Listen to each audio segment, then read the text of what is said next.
You can take the girl out of Melbourne, but you can't take the Melbourne out of the girl, can you? Do you mean in Bogan? You insufferable. I won't finish that sentence. I'm not drunk enough. Don't wear the shiny sunnies, because we'll be able to see what tabs you've really got open on your browser. Yeah. Or my hentai porn.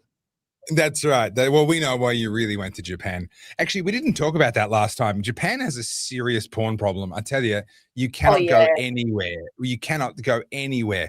Like, forget sheltering your kids from it. This stuff is everywhere. It's one of the few things I was like, oh, okay, what happened here? And it's like tentacle porn and like weird. Yeah, it's weird. It's alien porn. Yeah. And that's, I think, how they get away with it. Is it's not like they're not taking pornographic photographs and publishing them.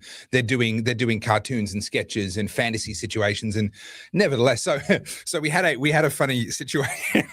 First night in Japan. Sorry, I'm telling my Japan stories, even though you're the one there. First night in Japan, we rock up. I'd forgotten about this. We rock up to the hotel. We're hungry. We want to go and eat. And my wife points across the road and says, "Why don't we eat there? Why don't we eat over there?" And I look and I see a very large sign advertising a late night massage parlor that did everything but explicitly tell you what really went on down there, right? And I was like, are you sure? I mean, I know we're traveling, you want to try new things. Are you sure that that's the destination you really want to go to? And she said, yeah, let's go there. I said, you mean the one that's like surrounded by the red lights, and there's like red lights. Yeah. I want to go there. And I had to do that thing where you look away and you look back with a fresh set of eyes to realize that sign was sitting there and with red lights lit up around it, pointing the way down into a basement. And then beyond that was a restaurant with a traditional set of Japanese red lanterns around its entrance. And, writing, and was obviously a restaurant. So we were both talking about exactly the same thing. Yes, where the red lights are, but we were also talking about very, very different things. And it turns out what she was actually saying was much more in line with what I would have expected. You can make that mistake, though. There's some pretty sinister places in Tokyo that you might stumble into. Weird shit. Yeah. Oh, yeah. Yeah. I went to, like I said, it's been 10 years since I've been back here, but I went to Harajuku really quickly. And by this point, G is shopped out. Let me tell you, he's not interested in going into one more department store. And so I said to him, I'm going to nick down there. And you've heard of the Nigerian touts, right? This is a fairly new thing. No. So the Yakuza, the Japanese mafia, recruit Nigerian men to be on the streets in popular tourist areas. And they're basically jovially trying to approach foreigners to persuade them to come into bars. And then they either get them super drunk or slip something in their drink. And then they bring them in under the lure of cheap alcohol. And then their bill ends up being 4 times as high. And so when the person goes to tap their card, instead of it being $20, they'll try and get 2,000 out of them. And this is a well-known scheme now. And I mean, I've heard of this, and I don't drink anyway, so I'm not going to fall for it.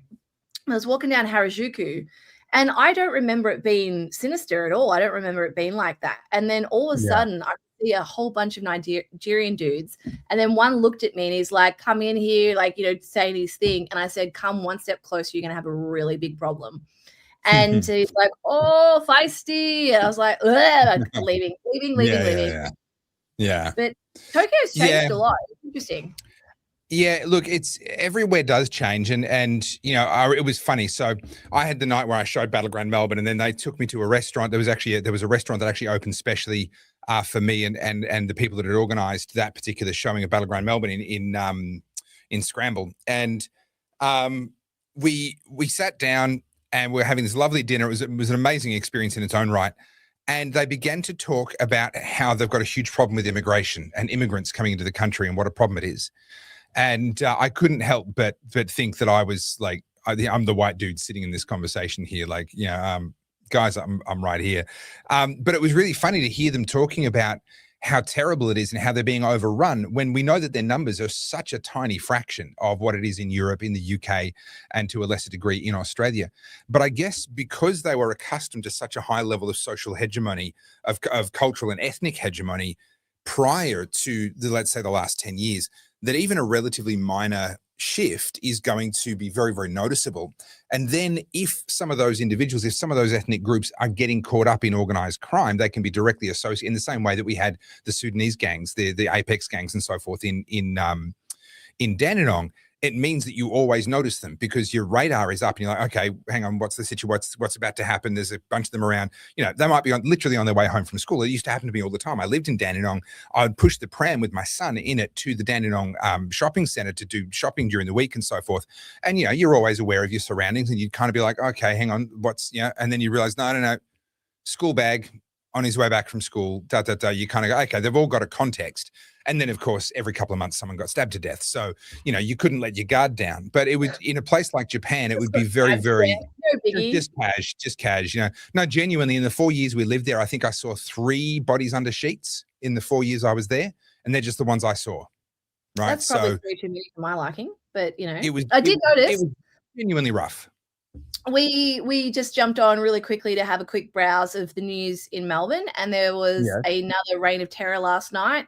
2 African youths who had stolen a car and hijacked someone, slashed him with a meat cleaver, and then ran over this person with their own car. So, can I just say, that's a win, not a machete. Not a machete. Not a machete. Not a machete. We have noticed the word machete has been wiped from the vocabulary. No one's using machete anymore. So interesting. Meat cleaver, large knife. Now, we have 2 hours. I have approximately 27 tabs open, not including all of the tangents in my brain. So, do you want to start with some good news? Well, I think we should start with wherever this leads us, because this relates actually to what you and I were talking about just before the show, and then we'll get to the good news. Lined up, but I want it to be funny. Let me be funny. Okay. You meant to say yes, Carly. Let's start with some good news. Everybody get ready. We all have to laugh. 3, 2, 1. Happy faces. Yes, Carly, we'd love for you to be funny. Okay. All right. Now I've got to find which tab it is. No, I got it. Hang on. Is it this one? Yeah. Oh, this is going to be great. It's going to be worth the wait, everybody. Just keep waiting. All right. You ready? Just keep waiting. Happy hearts, everyone. Happy hearts. Medical episode, which has left him debilitated. Sources close to Mr. Andrews say he is still in a bad way and undergoing an intensive rehabilitation program. Mr. Andrews most recently made headlines in September last year amid a controversial visit to China that sparked debate among political figures in Australia. Yeah, so sad. Neurological condition. I guess it'll be cause unknown. We'll never know what caused that. Yeah, it could be a variety of things. I mean, it sounds like forever stroke. A mystery. It'll be forever a mystery.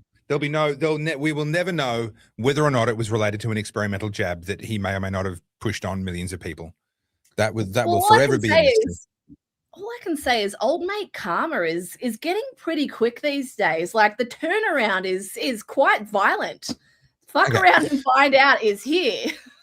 So here's something fun. I'm a Christian, so I don't wish hell on anyone. That you're not allowed to say. Don't worry. No. Hang on. Wait for it. Because I like this. I don't wish hell on anyone. Because none of us deserve anything other than that. And so if I can be saved, anyone can be saved. And I want him to be as well. Here's the thing.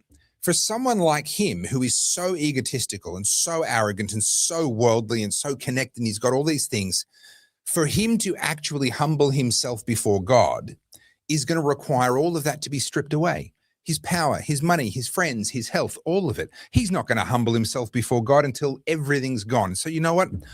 I'm going to pray for his salvation by any means necessary. God, you do whatever you have to that man. I want to see him in heaven, but you do whatever you have to do to get him there. That's my prayer. I guess this is the difference between you, the Christian, and me, just Carly, the CUNT. I couldn't be happier. I think it's fantastic. You know, you get what you deserve, mate. I'm sorry. This man presided over the worst lockdown across the world and did so with absolute glee. Like, he enjoyed it. He thrived off it. And I said this all along. He employed some Stalinist tactics. He relished that opportunity to control us all. He had zero empathy. Mind you, aside from the people who died alone, the people who couldn't go to see their loved ones, the people like myself who were absolutely crushed because we were not essential and not allowed to work, the loneliness epidemic, what it's done to all of the children that grew up in the COVID years. Like, I'm sorry. I think you deserve it. You deserve worse, to be honest. But if it's a stroke and if it's some kind of neurological thing where he's having to relearn how to speak and walk by the sounds of things, good. I hope you have a life of misery. And all I can think, and you guys can say, Carly, you're a horrible person. I don't care. Like, this is how I feel about it. You know, at least I'm honest. You know what I mean? People think these things, but they don't say it. I just say it. You know, I shoot from the hip. But with Dan Andrews, you have a think, right? Like, we've said this before on the podcast. He was setting up his life after politics. We've seen him in the photo with Kim Jong-un and Putin, all those backroom deals, all of those extra meetings he's taken in China whilst the taxpayer paid for it. And all of a sudden, those opportunities, even though they're lined up, even though he knew there was going to be money there, pardon me, and all this access to power, it doesn't help if you've had a stroke and you can't speak, does it? All of a sudden, those opportunities that you spent the last, 20 years of your political life setting up and making people suffer, all of a sudden, it's like God has a sense of humor. It's like, yoink, bye. Well, so the conspiracy theory is this one here, and there's a lot of people wondering, is this to do with the Bike Boy court case? Because my understanding is that's meant to resume sometime. Commence sometime this month. At least at some level, there's meant to be some of the initial, because there's all the stages they go through. I believe that's meant to start this month. And so the question is he doing a Christopher Skase? Is he going to be on the respirator and in the wheelchair and then walking around in Mallorca? You know, what's the play here? I actually suspect this is probably real. He has lived a very unhealthy life. Number one, chain smoking, and I say this as someone who smokes cigars, chain smoking cigarettes, not good for you. Also, being an evil son of a bitch really isn't actually good for your health. You don't age gracefully. There is a certain amount of pressure and angst that comes. And as people age, honestly, people's faces reveal a lot about how they've lived over time. I think you sort of, you look at a lot of, you look at older people and you can tell. And in Daniel Andrews' case, I think a lot of the pressure and the stress, and he'll say, the pressure of COVID, blah, blah, blah. No, I think the pressure of trying to wield power in the way that you did, trying to twist everyone and bend them to your will, being that evil genius, has taken its toll. I think I think the injury is probably real. I don't have definitive information, but I think it's probably real. And that, it's just his past catching up on him. I love this comment. Might I suggest going outside and touching some grass if Daniel Andrews is still your obsession this many years on? Well, Big Cones 69, he did ruin my life. So it's personal. And I have got skin in this game. So you can sit there and go, oh, I was fine, little Miss Laptop class or Mr. Laptop class. I'm sure you got paid. I'm sure you're fine. I'm sure you earned more money during COVID and you loved and relished sitting on your couch, sipping your wine and your jammies at 12 o'clock. For the rest of us, we had a fucking horrific COVID experience. So forgive me, but I lost 2 years of my life. So it's personal. And I blame that solely at the feet of Daniel Andrews. So I relish the fact that he's suffering. I'm glad. I am very, very happy to hear that life for him isn't that good. Sorry. 6 years after a bunch of people were pushed into suicide and human rights were abused in the worst ways in modern Australian history, and a whole bunch of people were pushed into bankruptcy and relationships were broken up and kids had their childhood completely disrupted in ways that are still affecting them in the classrooms today, record levels of mental health issues for young people, many of whom are still recovering and working through that. 6 years on, we really should just put it in the past, shouldn't it? You're just a little bit obsessive there, Carly. It's like 6 years after Ted Bundy Bundy killed his last person, we probably should have all moved on. Like, I don't know, like 1951, maybe we should have all probably just left the World War II behind. It's like, just move on, guys. Like, stop chasing those Nazis. 6 million people killed in a Holocaust. God, get over it, guys. Why are you still upset about it? Stop chasing the Nazis. It's ancient history. You're just hung up on it. What a loser. What a dumb fucking comment. I can't believe some of the comments we get sometimes. Like, that's embarrassing, dude. Oh, you're so cool. Get over it. No, yeah, okay. Okay. Anyway, that was my good news. So, yeah, call me what you will. I relish the fact that he is not living a happy, healthy life. I don't really want to call you what you will because it takes a lot longer to say than Carly. I do want to show you something really funny. This is okay. Tangent One of the podcast. I don't know what this is. It just popped up. So I'm just going to play it. And I think it's funny. Funny in a weird way because I'm in Japan. So this is bizarre. Allow me to bring it up to the screen. And this is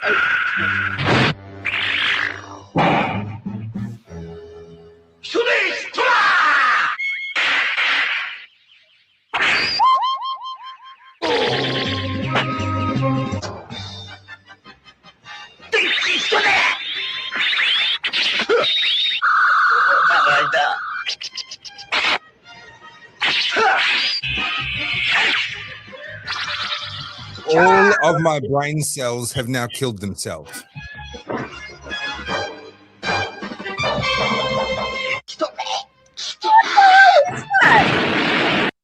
I don't understand it. Japanese do some weird shit, man, and that's just an example. Yeah, monkey magic is that's the show. I'm pretty sure. That is. I am not often speechless, Carly. I am not often speechless. That's you got me. I don't know what to say. I don't know Obviously, what to say. my social media knows I'm in Japan and I'm getting the most random things. I saw that and I went, wow, okay, Starfish Hitler, as you do. Okay, so we do have a lot of stories. And let's get back to the train one. So I do have a for someone who's in a first world country, you do seem to find all the places with really crap internet. I know, it's pretty bad. I've actually been really shocked. But to be fair, I'm on Wi-Fi and I'm on public Wi-Fi, so I probably don't have very good speeds. Well, there's your problem. Yeah. And I'm probably getting all my data stolen. So if I have no money in my bank account next week, we all know why. All right. So let me start this again. Where are we? Yeah. Let me just refresh it. Oh no. Not a broken down train in Melbourne. Been forced to apologise. Hundreds of train passengers were left stranded on a sweltering train for more than 2 hours. They'll be offered 1 day free travel as compensation. What? The tracks in sweltering heat after being trapped aboard 2 new high-powered trains. We were told that there was, a wire issue and there was live electricity, so we couldn't actually get off the train. 600 passengers stranded in the evening peak. 2.5 hours, no air conditioning and no answers. Commuters had to take it in turns to get fresh air. If you were feeling faint, you could go up to the driver's carriage. Yesterday was a disgrace. It was third world conditions. The Transport Minister is blaming a sagging cable near Hawkesburn, which effectively cut power to those 2 trains. And for safety reasons, they can't disembark passengers in a live rail environment. The overhead fault suspended the Cranbourne, Pakenham and Sunbury lines, forcing passengers between Hawkesburn and Caulfield to switch to the already packed Frankston line. That meant no trains through the brand new Metro tunnel from 5 p.m. to this morning's first service. This is the government's big switch. Well, it's a big failure. This has got nothing to do with the Metro tunnel. This incident could have happened anywhere. The state government has decided to compensate passengers stuck on the 2 trains with a day's free travel on Metro, but there are hoops to jump through. You can only access it by calling the Department of Transport and answering a series of questions. I'm sorry, I'm not laughing at your expense. I'm just laughing that this is so on brand for Melbourne. This is perfect. Who how do I say this? That phone call you couldn't pay me $50 to make a phone call to the Department of Transport. Like who is saying, yes, I will do that for the sake of like a $5 or whatever it is, $10. Like, wow. Worse than that, worse than that is the time you would spend on the phone. I'm guessing that's what I mean. That's what I mean. People, yep. You could spend 2-3 hours on hold waiting for your turn to get what? $8? $10? Yeah. Okay. Wow. Can I pick up the comment that was made in that news report though? How they're saying, this had nothing to do with the Metro Tunnel. So obviously they're trying to protect the new baby. This had nothing to do with the Metro Tunnel. This could have happened anywhere. Okay, but it shouldn't have happened anywhere. A line is sagging. I'm sorry.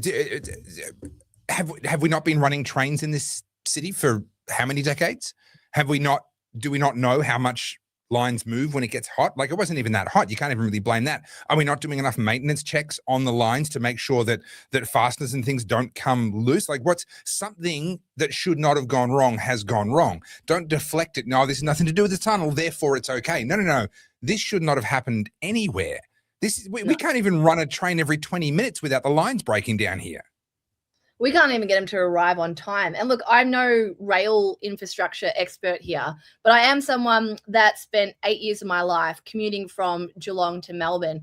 And this is way back when they used to have those old rattly V lines. Like we had the Bombardiers or whatever they're, Bombardiers.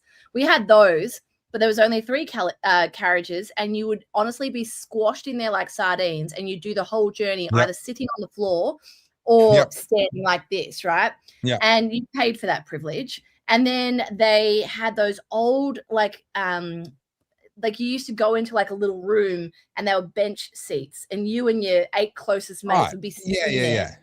Yeah. And I'll never forget, whenever it gets too hot in Melbourne, they slow the trains down to about 60 Ks.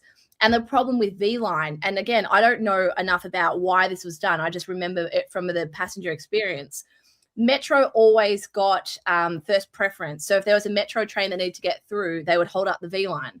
And we would get stuck out the back of, say, North Melbourne or Footscray waiting for all the Metros to clear, and then they bring the V-Line. Going back one day, I honestly think it was around the Black Saturday time. It might not have been. I might be conflating the two. But I know it was a really hot day. It was 40 degrees plus, and I was on the train home, and I was on like a 5:40 train from the city to Geelong. And it was one of those carriage ones, and it broke down. And we were stuck on that for 4.5 hours. They would not let us off. There was no windows. There was no water. And there was 2 toilets. And it was packed. It was the most horrific experience of my life. 4.5 hours. There's no air conditioning. They wouldn't let us open a window. And do you know what we got for that? A day's free travel. It was horrific. I want everyone, pull out your diary, make a note. Tonight is the night when Carly admitted that she's had worse experiences than podcasting with me. Oh, no, that was my worst experience back then. Like, I've lived a whole life since that. Oh, right. Okay, yeah. So what you're saying is that was even worse than puking with, was it syphilis, gonorrhea, I don't remember, on the side of a volcano in Bali? Like, that was worse? It was typhoid, actually. Well, to be fair, it was on the tip of my tongue. Syphilis, typhoid, what's the difference? I will say, I'll tell you a funny, just to lighten the mood for a second, because it has to do with trains. I'm dyslexic, right? And I often misspell things. But this is the first time this has happened to me, and I want to set the scene. I obviously have spent months planning this holiday, and I was booking everything and had all the hotels and booking Shinkansen and all that sort of stuff. And there was a remote snow village that I desperately wanted to go see. It's a UNESCO heritage site, and you need to go through the Japanese Alps. And I was like, yep, great, booked it, had all the Shinkansen booked. Anyway, G and I are running a little bit late, and we're rushing to the train station. And we get there, and it's like, meet at the silver clock on the east exit. I'm like, cool, there's the silver clock. This is the east exit. We're looking around. I'm like, where are the people? What do we do? Because this is like a remote tour. So it takes like 3 hours to get there on a bus. And we're running around. We don't want to be late for the tour. And then I run up to the station. I'm holding the email open to the chick, and I'm speaking in broken English. And I'm like, excuse me, where do we go? Like, what is this? And she's like, this is Nagoya. And I'm like, no, I know, but where do I go? She's like, Nagoya. And I'm like, I'm here. And she's like, no, Nagano. this Nagoya, I fucked up so bad. I picked us. The whole reason we're in Nagano is because I thought that's where we needed to be to go to this village. We actually needed to be in Nagoya, which is like past Tokyo on the way to Osaka. And I'm up in the north. And what's worse than all of this is that I would have looked at this in excess of 30, 40 times, booking, Google mapping, trying to find hotels, and it did not occur to me that Nagoya and Nagano were different. So, you know what story that train worker told their family when they got home and had dinner, right? About the dumb Westerner. The dumb Westerner. What a bimbo. What's worse is I'm in a fluster, like I'm all worked up and whatever, and I have to come out and admit to my boyfriend that it's my I'm like, so yeah. G-Man is validating. But look, Ben is being nice to you. He's giving you a way out. If it makes you feel better, Vienna Airport has a special desk to help people who thought they were flying to Australia. I have heard this. Because Vienna, for those that don't know and failed geography, is in Austria. The worst thing is, I know Nagoya is a separate place. It's just that I did not realize I was reading Nagoya. It was fine. Yeah. So that was yesterday's kerfuffle. Needless to say, we didn't get there, but it's funny. Look, I get travel stories. That's right, travel stories. But you remember how you were saying before about how no parent ever has a good story about being a parent. They're always nightmare stories, punamis and puking kids and bad behavior in public and all that. And it's the same with like travel. You've had wonderful experiences. You're not telling us about those. You're telling us about the fuck ups and times it went wrong and when you were puking on the side of a mountain in Bali. That's what makes it fun. That's probably my best travel story, to be fair. That and the earthquake, they're both pretty good. It was a good travel story. Look, I got to say, the earthquake story gets a bit boring once you've been stuck under there for like 10 hours. I'm kind of like, girl, just like move the story along a little bit. Like it's just the plot is really dragging now. What about when I was in Iceland as the volcano's about to blow up? That was fun. I have a knack for being in the place at the wrong time. I really do. Oh, the right time. Have you ever seen the movie The Secret Life of Walter Mitty? Oh, I know the movie. It's got Ben Stiller, right? I haven't seen it though. The new one, the remake's got Ben Stiller. It was even the remake was still really charming. I recommend watching both. They're very different movies actually. They put a whole new kind of vibe on the new one, but it actually works. It works really well. But yes, Ben Stiller ends up longboarding down the side of an active volcano in Iceland. So all I'm saying is you've got a ways to go yet, Carly. You know, you haven't done that. No, I've done enough natural disasters. I think my quota is full. But I thought that was funny for you guys because I don't often admit that I'm wrong, but boy, was I wrong. Yes, Gobi Rail, Danny Kaye was the first one. That's one of his greats, as well as it was Danny Kaye. I'm sure it was Danny Kaye in it'll come to me. The Black Fox. Gosh, one of the great all-time comedy movies. It will come to me. These are all outside my my education, unfortunately. Sorry, I'm not that old. There's a lot of stories to get to. Let's do that. I thought we'd touch on this one. This might be blindsiding you, but that's why it's a good one. Where are we? The Court Jester. Yes, indeed. One of his great films. Such a good movie. One of the top 5 movies of all time. Yes, indeed. All right, so this I actually haven't looked into this a lot. I'm just seeing it a lot on social media. So let's discuss. What do we got? Let me. I'll just read you guys the caption. It says, 21,000 Africans are marching into Spain. Spain is giving away 500,000 legal residencies to Africans. The Spanish government has announced this measure to address labour shortages and an ageing population, arguing that migrants are important for economic growth. The plan is expected to benefit migrants primarily from Latin America and African countries who have arrived before the end of 2025 and have no criminal record. The policy has been met with both support for migrant advocacy groups and criticism from conservative and far-right opposition parties in Spain. And then there is another one that I will get rid of that and show the other screen, which is this one. Have you heard about any of this? Do you know what I'm talking about? I don't. I'm just looking it up now because it sounds like the kind of thing that some places will make up for a shock, but it appears to be legit. Yeah, that's why I was doing the same thing. Here we go. Here's another one. I will play it from the.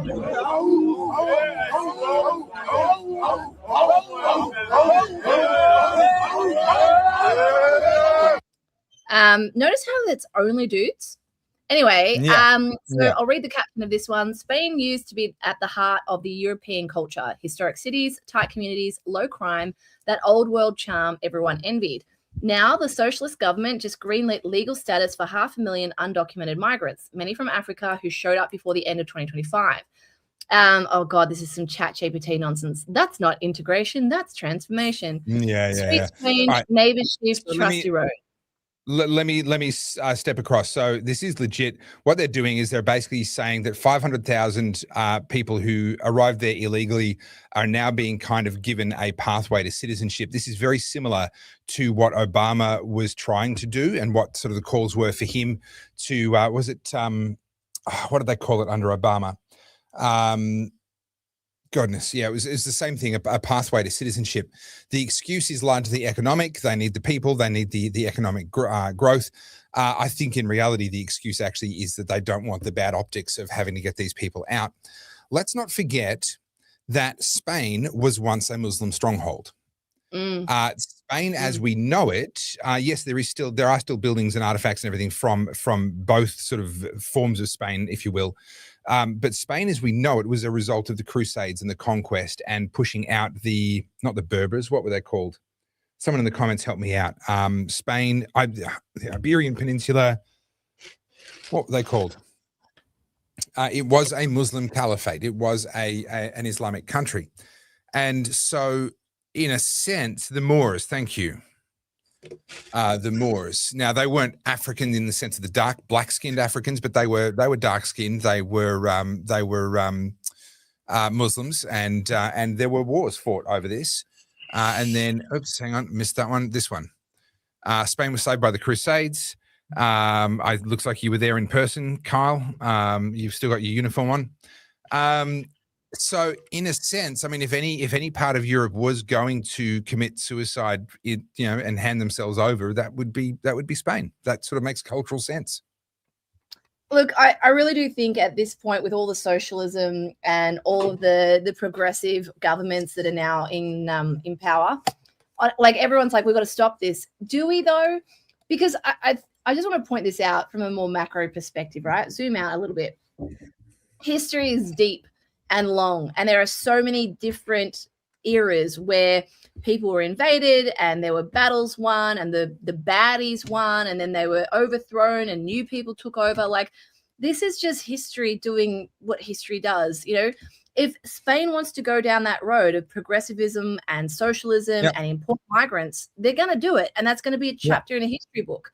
Expecting that, like, because we're somewhat more cultured now or more educated, that we're going to stagnate and everything's going to stay the same. That's just not how humans are. And you wouldn't get all the prosperous good years if you didn't go through some turmoil. I'm not saying I want turmoil. I'm saying that, that's actually what supercharges growth.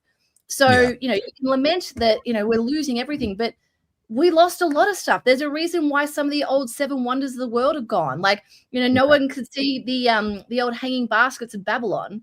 The hanging gardens. Yeah. Hanging out, things fade, things fall, things crumble, people invade. It's unfortunately it's going to happen. Sometimes we get to witness it. This is a really important point. You can't save everyone.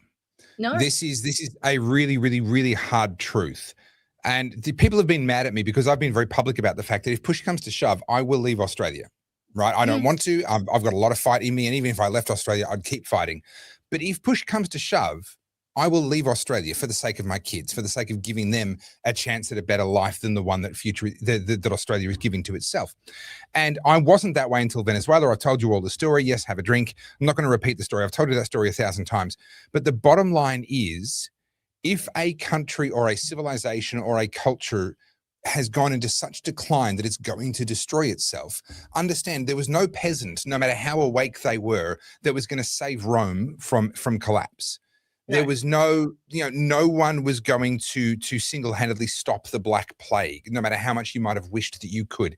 When you live in moments of history, of collapse, of the wiping away, of death, of a backwards step, the forces of history around you are way bigger than you are. Now, it's not to say despair, throw your hands in the air and do nothing. No. Focus on your world. Focus on the things that you can influence, the things that you are actually responsible for, and invest all of your energy into that. I'm not saying do nothing. I'm saying accept the fact that you can't influence so much of what's happening around you and bring your focus into what you can. Yeah, I'm just reading some of the comments in here and people like, but I don't want it to happen. You might not want it to happen, but I mean, you guys forget there are a large contingent of people who are pro-socialists. They're not in this chat. It's not me and Topher.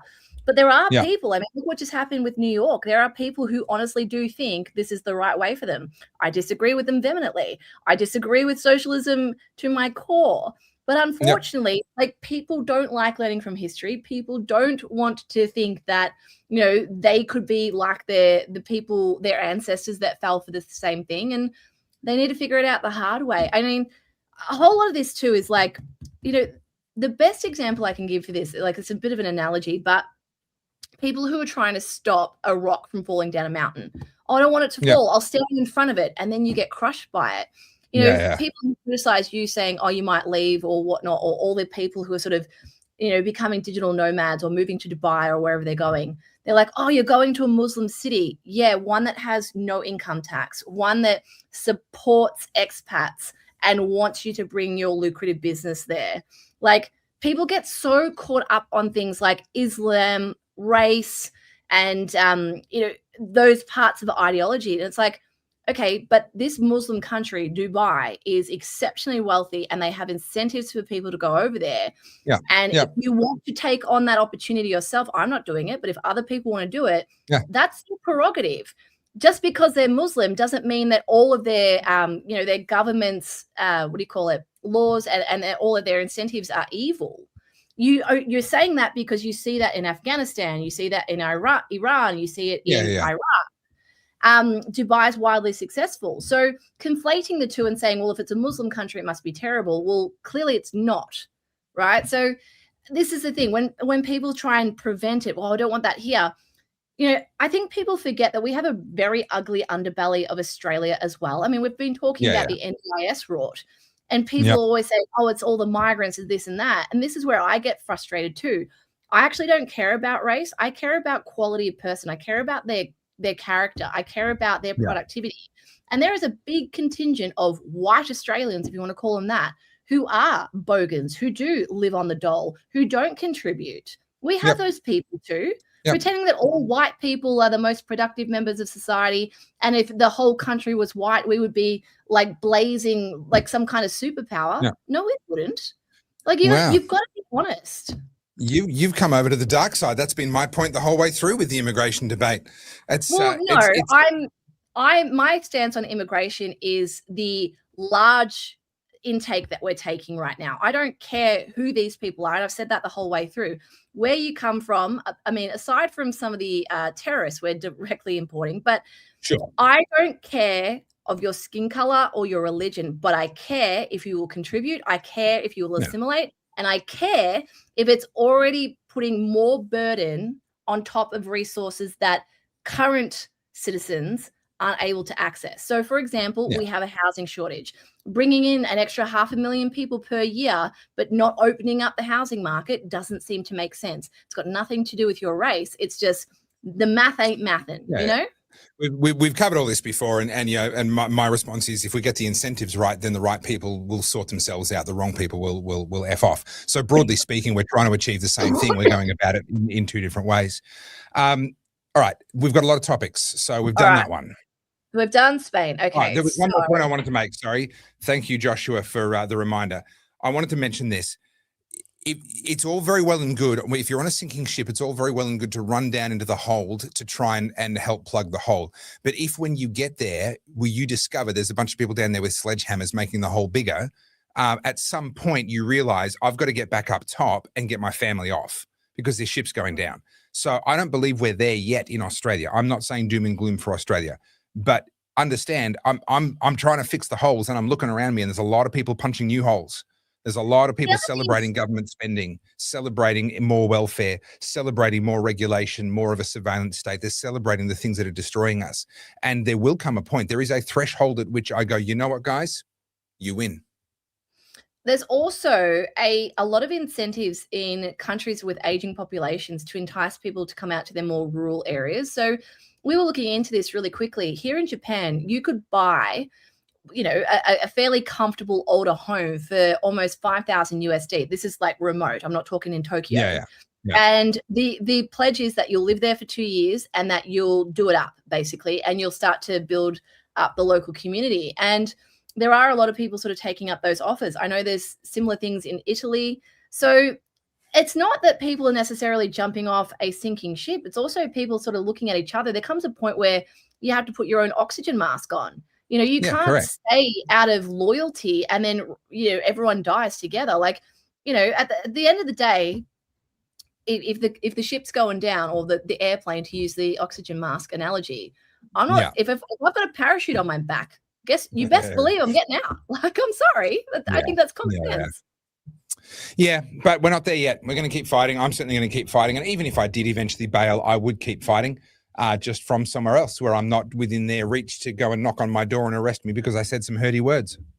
Well, that's the thing. Like, if honestly we come to a point where it's censorship like that and it heads down the UK path, I will be looking at leaving. Look, because I'm not far someone away. that's going to miss my speech. We're not far away. And the thing is, for me, because I've got a half decent audience, I could get a Dubai Golden Visa. I qualify. So I could go over there easy.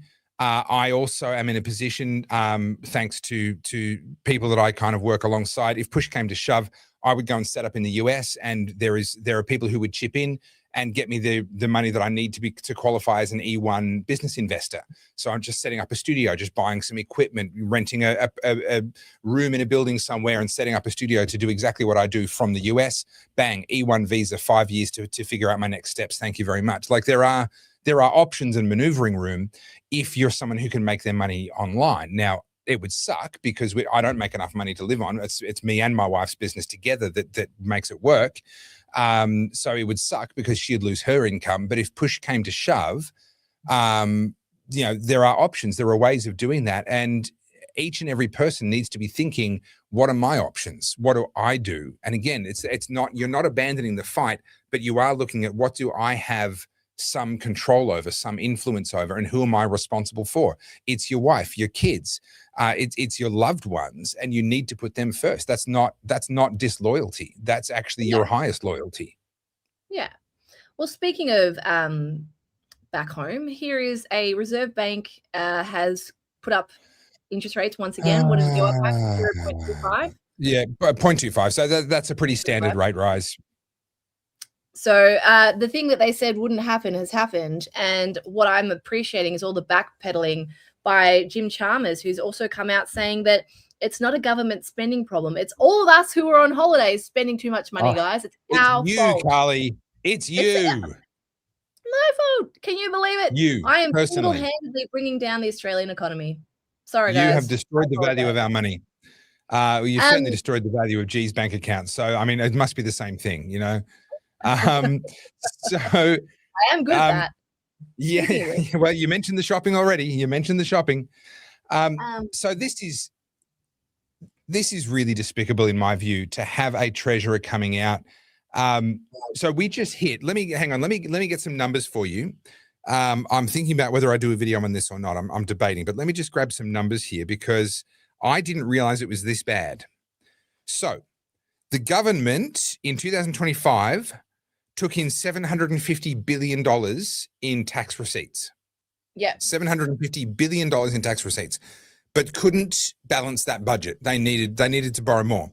Now, if you combine all three levels of government, federal, state, and all of the local councils together, they spend over $1 trillion in Australia. We have an economy that is, I beg your pardon, we have an economy that is $1.8 trillion. So all of the levels of government combined make up, what's that, 55, 60, whatever it is, 60% of our GDP, of the private sector. This is insane. Like how anybody, I don't care how socialist left you are, how anybody can sit there and say, yes, $1 trillion of government spending at all levels makes perfect sense when your entire economy, your entire private sector is only worth 1.8 trillion a year. That's madness. Well, isn't That's it, where Matt? the inflation is coming from. Was it Margaret Thatcher that said the problem with socialism is eventually you run out of other people's money? Yeah. The issue with this is, I was saying this to G today, and I mean, you can probably wordsmith this and say it better than me, but a lot of our leadership now are the boomers, and a lot of these people have only known economic prosperity, and in their mind, it always works out in the wash. I do honestly believe that Albo thinks that if he just goes in on the spending, doing all the bits and pieces, and it makes everyone happy, because obviously at the end of the day, they care about votes, then they'll eventually figure out a way to plug the holes and make the money back. The issue is, it's like a snowball, right? Like it just keeps rolling and rolling. And this is something I learned the hard way in business. You keep waiting for that windfall. You're like, no, if I just keep going another month, it'll come. It'll come. We'll get there. And I think what they're doing now, like Jim Chalmers is like, we'll just squeeze here a little bit more and pull that lever and go. And then you get to a point where there's nothing left to squeeze. There's no more levers to pull. And people, just to bring it back to the people leaving Australia and the whole wealth migration issue. You're seeing that in the UK. You're seeing it in a lot of countries. This is something that socialists fail to understand. I mean, I think it's common sense. I think this is just logic. But those with means and those with real wealth, they accumulated it because they know how to protect it. Wealth isn't income. This is what people don't understand. It's not a paycheck. People who have genuine wealth have got there because they've been able to grow and compound their assets. So if you have that kind of means, you're able to make decisions well before it comes to the point of Zohan Mamdani saying, oh, I'm going to tax the billionaires. You've already moved. You've already got everything sorted. And so, you know, you're seeing this in California. They're talking about this massive billionaire tax that they want to bring in. Those Silicon Valley people, all of the billionaires, they're long gone. Their money is already offshore. So you can't act, and I'm not saying that these people shouldn't be paying tax either, but they are paying tax. They're paying their fair share. Elon Musk is the biggest taxpayer. The IRS couldn't even to do the math of what he owed. They had to invent a new system, right? So the socialists, this is what I love about socialists, and we're going to get on to Billie Eilish in a second, is they see someone with means and they go, well, you have all of that and I have none of it, so I deserve some of it. And sure, you can implement all of these laws, but these people have the means to maneuver and get away from that. And the only people you hurt are the people who are actually funding your lifestyle, so the middle class. And what happens if you push the middle class further and further into the mud, then all of your privileges start to dry up too. And can I just give a really good analogy? Sorry, I'm on a roll. Yeah. And I'm not trying to attack people in the Discord. I just want to point out something, because this is Socialist Mindset 101, right?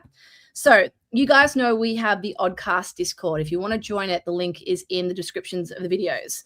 And it's free to join the general chat. But if you want to join the members group, it's $15. Much like you pay $15 to Netflix or whatever, if you stop paying the $15, it's cheap compared to $60 a month for my OnlyFans. Like that's dirt cheap. Oh, geez.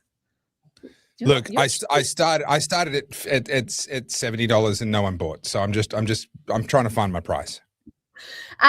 Okay, so $15 gets you access to all of the members chat. If you pay $15, you get access for a month. If you don't pay $15, you don't continue getting access. Now, we have had a few people who said, oh, but I was an OG Oddie and I paid my 1 month. And why am I no longer in the members chat? Well, you paid for that month. You didn't pay for this month. Oh, but that's not fair. I'm an OG Oddie. Well, what do you mean it's not fair? Everyone in there is currently paying $15. You're not paying $15. Do you believe you should have access to what they're paying for just because you watched our videos in the early years? And I'm not saying this to attack people. I'm literally pointing out this is what socialism is. These people have access to something that I want, but I'm not willing to spend the money that they're spending to have the access to that. That's exactly the same mindset. And you don't have, if you can't afford it, that's fine. I'm not just talking about our Discord. I mean, life in general. If there are things that are unavailable to you, I'll give you another analogy. I'd love a Bugatti, or in the words of Andrew Tate, a Bugatti, right? I look at Bugattis all the time. I follow Bugatti pages on Instagram. I don't deserve a Bugatti just because I like their stuff. They're not going to give me a free Bugatti. I have to pay to get one. And just because a bunch of people have them and I really want one doesn't mean that those people should give it to me. This is the thing about socialism that drives me crazy. You see other people who have, you don't know their story, how they got it, or the context of what they got. But because they have it and you don't, you want access to it. And this is the level of thinking we've gotten to, and people don't realize the privilege to be able to think like that in the first place. You are in such a comfortable position that you're able to look at other people and go, well, wow, they've got a bigger house than me. They've got a nicer car than me. They've got a better wardrobe than me. I want what they're having. They get that stuff. I don't get it. I want it. And it's, can we get back to the topic at hand, which is the increase in interest rates because of an increase in inflation? So inflation's bumped up to, I think it's 3.8%. It's meant to be being kept below between 2 and 3%. Real inflation's running at least double the official inflation. I've gone through that before. Ever since I think it was 1984, they changed how they calculate it, and now it's all manipulated. I'm firmly of the view that actual inflation, as you and I experience it, is running somewhere north of 7% at the moment. However, it's all about who you know, Carly, because whilst there might be a interest rate rise for schmucks like you and me, did you know that the green energy industry is actually getting a interest rate cut? Isn't that nice? Now, it's nice to have friends in high places. This is courtesy of Senator Matt Canavan, who I came across his post. I've reached out to him and asked him if I can do an interview with him on this topic. No, not there. Hang on. I'm trying to bring it up on screen. Share screen. There it is. So I'm just going to share it with you. Come on. Really? No, not that one. Sorry, guys. I'm having a fat fingers moment. I need to share screen. I can keep ranting. That one, share. Is that better? Where is it? There. Now. Okay. So Labor raises risk and slashes profit targets for $5 billion net zero fund. So Labor are running headlong down the net zero pathway, still undeterred by the fact that it's no longer got bipartisan support. Now, what's concerning about this is essentially how the government provides the industry with a subsidy without having to call it a subsidy. We have a fund, and it's a commercial fund. We get commercial returns, yes, but those returns are well below what the market actually would charge. So an interest rate, if I wanted to do a wind farm and I walked into a bank and said I want commercial funding for this, they would assess the risk and give me an interest rate. And whatever that interest rate is, the market interest rate. The government is saying we're going to offer them funding for well below that interest rate. Now, where this gets really insidious is the government is broke. It has no money. So essentially what it's saying is we are going to issue bonds. We're going to go deeper into debt in order to then fund these projects. So I come along with a $10 billion wind farm project. The government sells another $10 billion worth of bonds. What's the bond rate? Well, it turns out the bond rate is more than the interest rate being charged to the renewable energy companies. What does that mean in practice? It means that taxpayers are funding the difference between those two. Right. So the government bond rate is, say, 4.5%. That's what the government has to pay for the bonds for people having, bought the $10 billion worth of bonds. But they're only going to receive 3.5% from the green energy company, and taxpayers foot the difference.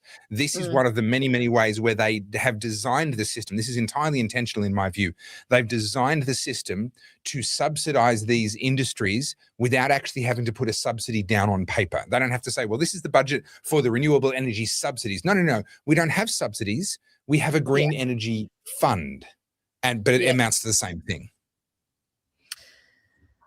Australia's going to find out the hard way. I mean, it gets to a point where, I was looking at the figures before, this interest rate rise will hit people by somewhere between $50 to $150 on your mortgage, depending where you sit.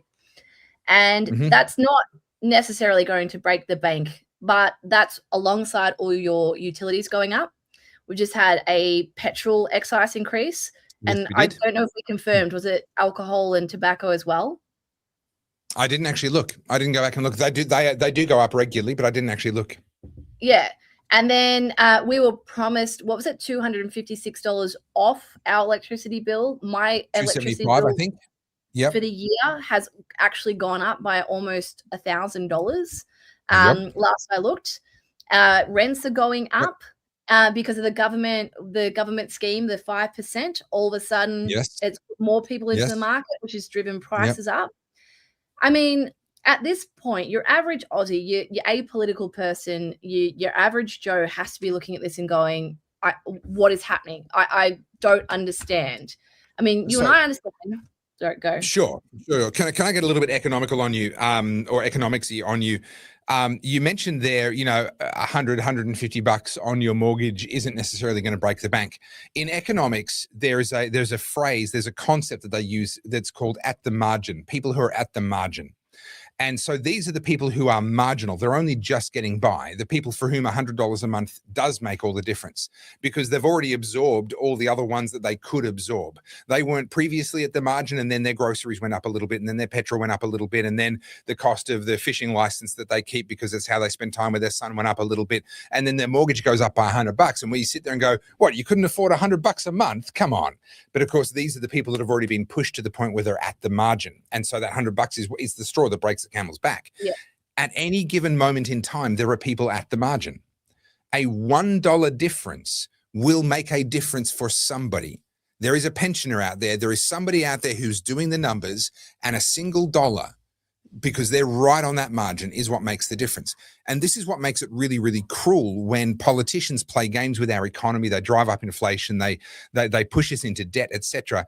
They want to say, oh, well, I have to do this out of compassion. See these people I'm helping over here, and I'm funding this, and I'm doing all these wonderful things. What they're completely ignoring is that every single time they add to our cost of living, whoever was at the margin is now underwater. And then next month they make another announcement. Oh, we're going to help these people over here. We're going to expand this program. We're going to do this very important infrastructure project that'll never pay for itself and will never be worth what we spend on it. Every single time there is an unseen group of people who were pushed to the margin by all the decisions they made before, and this is the decision that pushes them underwater. They're completely unseen, they're completely invisible, and the compassion that they advertise, these politicians advertise for all these other causes, doesn't extend to them. They get forgotten, they can drown, they can go bankrupt, they can lose the family home. That doesn't matter. And I just find it so incredibly cruel. It is cruel. But all of this is cruel, and it's also insulting to our intelligence, telling us that swapping over to green energy and spending all of this money on infrastructure that breaks and deteriorates, and actually is just us importing back all our own iron ore and steel to produce windmills that don't actually work. And I mean, we've talked about the green energy stuff 100 times. What I'm interested in is your average Joe, your average voter, your average bleeding heart. It's like, oh, no, I think it's a good thing that we have the NDIS. Oh, no, I think it's a good thing that we have all that. These are the people who they see the headlines, they hear the talking points from the government, and they go, oh, no, that's a good thing. I think we should help those people. Right. I think we should be helping that. I saw today, and I know a few people have already brought it up in the chat. I saw a few people today who have been talking about how GPs, I think it's Victoria, are now going to be able to diagnose ADHD and prescribe medication in Victoria. And you and I watched a video a couple months ago now, and we had two young girls who were living in Fitzroy, and one of them made a comment, I haven't been able to obtain a diagnosis yet. So I am wondering if in Victoria, you can now just go to your GP and get a diagnosis for ADHD. And I'm guessing this is just a bit of a checkbox questionnaire. And then you're able to go and get, Dexies or whatever that you believe you need. And then have we just opened up another arm of people who go, oh, you don't understand. I have ADHD. I'm anxious. I actually can't work. I'm going to need welfare. We are incentivizing people to be not productive. And then you have things like this where the government's like, oh, we'll increase more taxes. Everything's going up. Interest rates are going up. The people who believe that we need more tax, I brought this up last week. There is now a growing contingent of people who are like, well, I'm proud to pay tax. I want to pay more tax. this is the new lefty talking point, because they think everyone on the right's trying to avoid tax. It's like, okay, but you don't contribute. You've just admitted that you don't contribute. Yeah. So you're pro all of these policies that don't actually impact you, but they do in a round table, because by the time it all comes back to your funding and everyone's subsidizing your life, you're depleting all that by asking for more. This is that whole socialism thing again. Yeah. Where does this end with Victoria? Not Victoria, Australia. How much further down this road do we go before we end up with a totally broke government? Well, Lee Redford, I'm going to make your night. I'm from the government and I'm here to help. Those are the 9 most dangerous words in the English language that Ronald Reagan said you never want to hear. And this is why we're in the situation that we're in, Carly. All of what you've described, it's the government helping. You understand? They're helping you. They're helping us to death. They're helping us whether we like it or not. They're helping us irrespective of the perverse consequences that will happen, the unexpected, or in some cases expected, but not advertised consequences that come. Ultimately, you can either accept the laws of economics and accept that they are basically like the laws of physics, right? You can fly a plane. A plane will defy gravity. It won't defy the laws of physics. It's using the laws of physics, but you can defy gravity in a plane for a while, but you better make sure there's fuel in that thing, because when that fuel runs out, you're going to hit the ground. Socialism can defy the laws of economics for a while, for as long as there's fuel in that thing. What's that fuel? Latent value that was created by capitalists before the socialists came along. And then once they consume all of that fuel, the whole thing comes crashing down. This is why people can point to Scandinavian countries and say, oh, but there's an example of socialism working. Actually, have a look at how deregulated their private sector is. It's remarkably deregulated.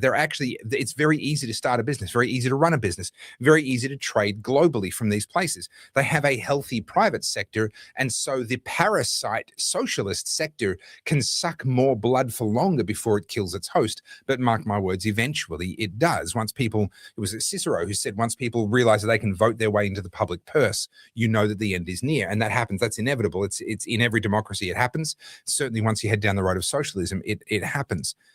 We've got a situation. Someone said in the comments earlier, Australia's going to have to become Venezuela before we wake up.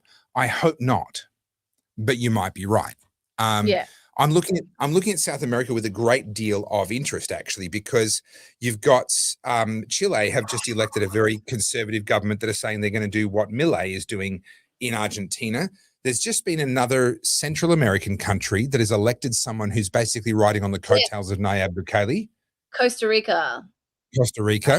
I have it here. Brazil, of course, had Bolsonaro, who was then pilloried in the media and called a right-wing nut job, blah, blah, blah. He was only about 5 years before his time. If he was up for election in Brazil right now, he would probably win, and they wouldn't be able to get rid of him because Trump's in the US and the world is kind of changing. There is this big sea change happening around South America, and for a lot of them, it's not because they had to go down to the level of Venezuela. It's because they watched Venezuela go down to the level of Venezuela, right? And so there is hope for Australia, but the hope is that we somehow lift our eyes and look around the world and learn from places like Venezuela becoming Venezuela, learn from what Canada's doing to itself right now, learn from what the UK is doing to itself right now. If we can do that, then we can avoid the worst of that fate for ourselves. How do we do that? Well, I'm doing my best making the videos that I make. We do our best here on this podcast to talk about stuff, but honestly, it comes down to like dinner time conversations, barbecue conversations, footy club conversations, just actually talking to people. I don't know a better way to do it. That's honestly like what my book's about. It's about reclaiming agency. This is actually all down to the individual at this point. I mean, we've had this collectivism for a long time now. And when I heard Zohan Mandami saying that, the warmth of collectivism, I viscerally recoiled, right? Like I was like, oh, he said the word. And, I mean, we've said this 100 times, but it's because we're so comfortable that seeing people whinge about things that, even their grandparents didn't have access to. And now that's a slight on them, and needing the government to come in and solve the problems. I don't want to be cynical, but I actually think Australia has a long way to fall still. I really do.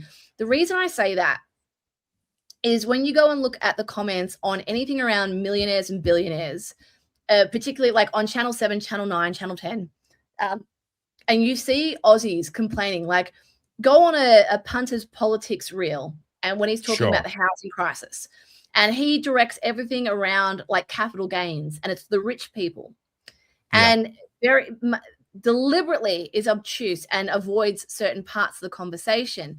When you read the comments from your average Aussie in there, and he's getting a really big platform now, so it's a pretty good source of like checking the temperature of the Australian public. All the young people honestly believe that socialism is the way.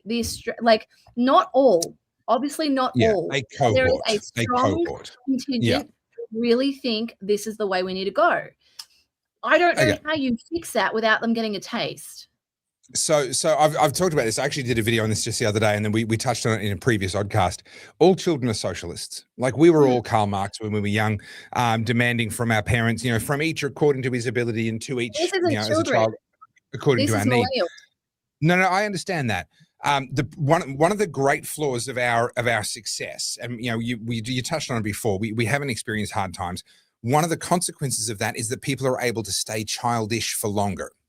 And they're able to carry those childish ideas deeper into their adulthood, but it doesn't last forever. We talked last week, I think it was, about the poll that showed how well One Nation are doing right now, and it gave the demographic breakdown of their support across the generations. Now, if I can find that, I think I've just skipped over it. There it is. So I want to bring this up here, and I did a video on this. You can find that when it come out, I don't know, yesterday or something. So have a look at the generations there. Now notice that the difference between Gen X and baby boomers is not all that substantial. Okay, definitely a bit more Greens, bit less Liberal, same amount of One Nation, few more independents, pretty much exactly the same amount of Labor. All right, the difference between Gen X and boomers is not all that great. You know what? You know how big the difference between Gen X and boomers was when Gen X were teenagers and in their 20s? It was massive. It was huge. And I remember before I was old enough to vote, people were talking about people older than me, the tail end of Gen X. And I was saying, these guys are the future. The conservatives are going to die out with the whatever it was, the World War II, veterans. It's all going to die out. And the future is green. The future is left. The future is Labor. And you can see it because all of Gen X are voting left. Well, have a look at them now. Right, that clearly didn't stick. It didn't hold.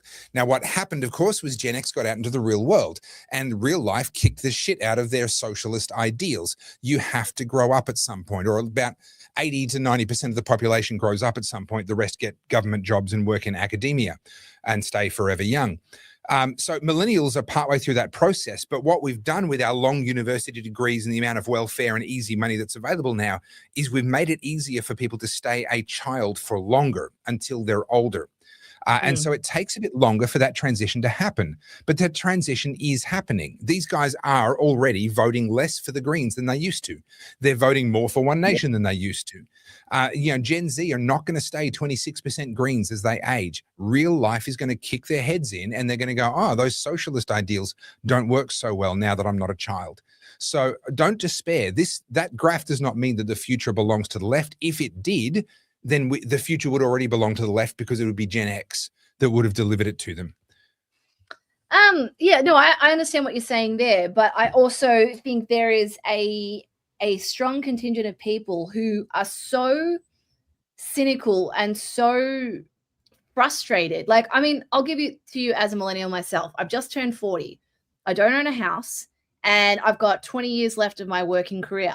I'm now looking at my future going, it's do or die now. There's no longer risk taking. I mean, this is all part of growing up anyway, but part of this is also going, okay, these are the cards I've been dealt. This is what's in front of me right now. What decisions can I make to future-proof my my career and also help me to get ahead? It's no longer about just trying to keep your head above water anymore, which is like what you kind of do in your 20s. You live paycheck to paycheck. But now it's getting harder and harder to get ahead. I think the average Aussie income, like household income, needs to be over 200,000 to be able to sustain a middle class like existence as we know it. That's just insane. That's insane. So, like sort of looking at that going, the average house deposit now is what, $150,000? And crazy. the problem that G and I both have is we're self-employed, so we're going to need. Do you know what I mean? Like, so you start looking at these numbers, and you start adding everything up and looking at it all on a balance sheet. I don't know how many. Like, let me know in the chat how many of you guys actually run a household budget. I mean, like a spreadsheet, and you actually check it, not just like, oh, I think I've got money in the bank. When you start looking at that, you go, shit. And I think your average Aussie is also in that same boat at the moment. Like, this isn't talking about spending money on Netflix and buying yourself stuff at the shop. This is like once you put all of your household expenses in there, you realize our income is shrinking and fast. And all of this doom and gloom coming from Chalmers and the like. This is why people become fascinated by socialism, because that's the position they're in. Now, you and I can sit here and argue about why economically it's not like it's socialism won't solve it. But when you're in that mindset of I'm sinking, my head's not above the water. Oh, no, that's right. Yeah. Someone throws you a lifeline, you're going to take it. Absolutely. Yeah. Absolutely. Actually, I was about to go down a segue that I've gone down before. We've got too many topics tonight for too many segues. All right, so let's do this one because it's kind of sort of on par with what we're talking about. This is Billie Eilish. For those who aren't familiar, she is a singer. She is a Gen Z, and she is a multi-millionaire. I think last time I checked, her net worth was in excess of 50 to 60 US million, right? A lot of money.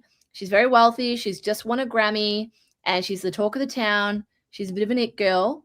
And she firstly came on my radar for her billionaire speech. And I'm going to give you context before we do this.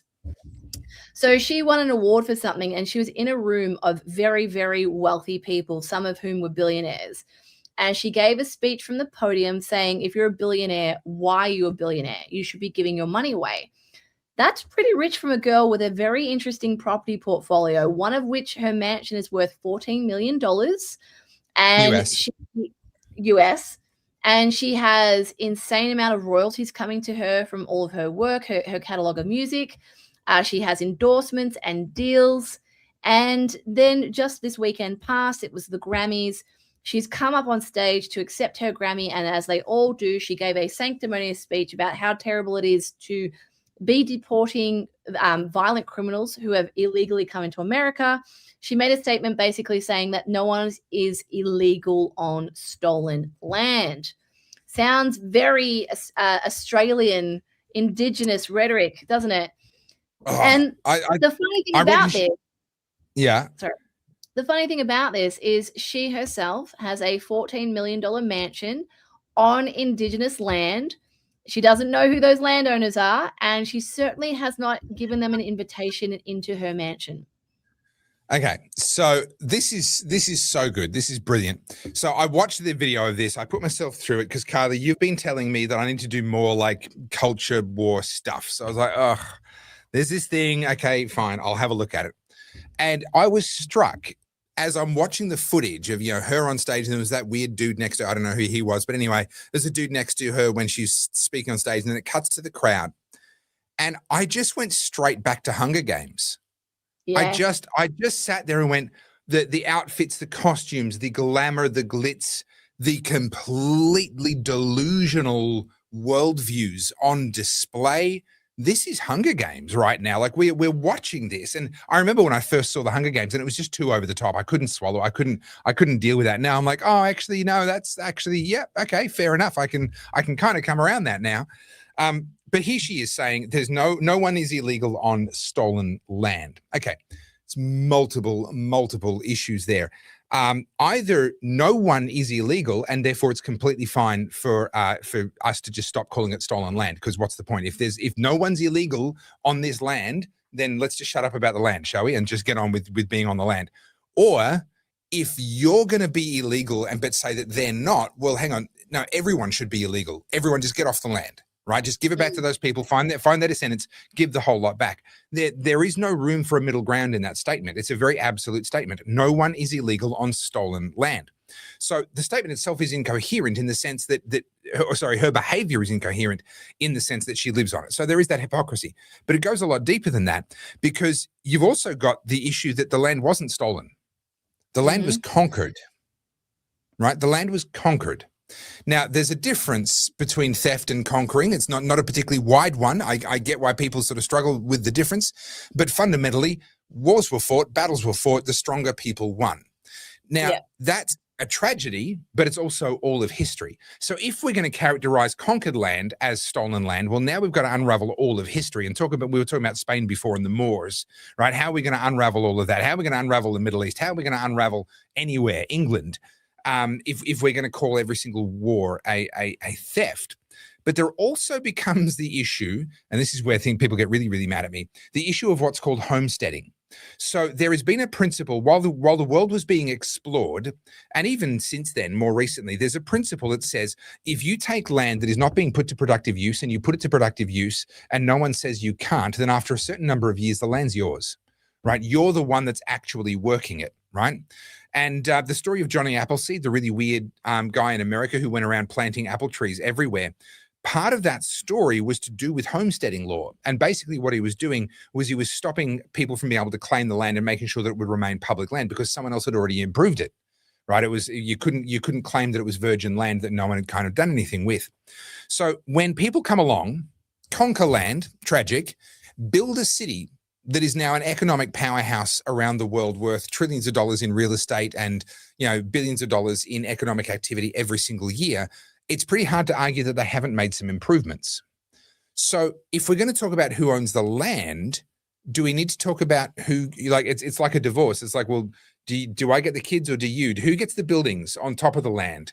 Who gets the economic activity that goes along with that? Because there's been an awful lot of improvements have been made. Bottom line, the land was conquered, not stolen. Get over it. There was a war. Some people lost that war. Those people should be treated with respect and dignity and equality before the law and all of those things. But no, it's not their land to claim.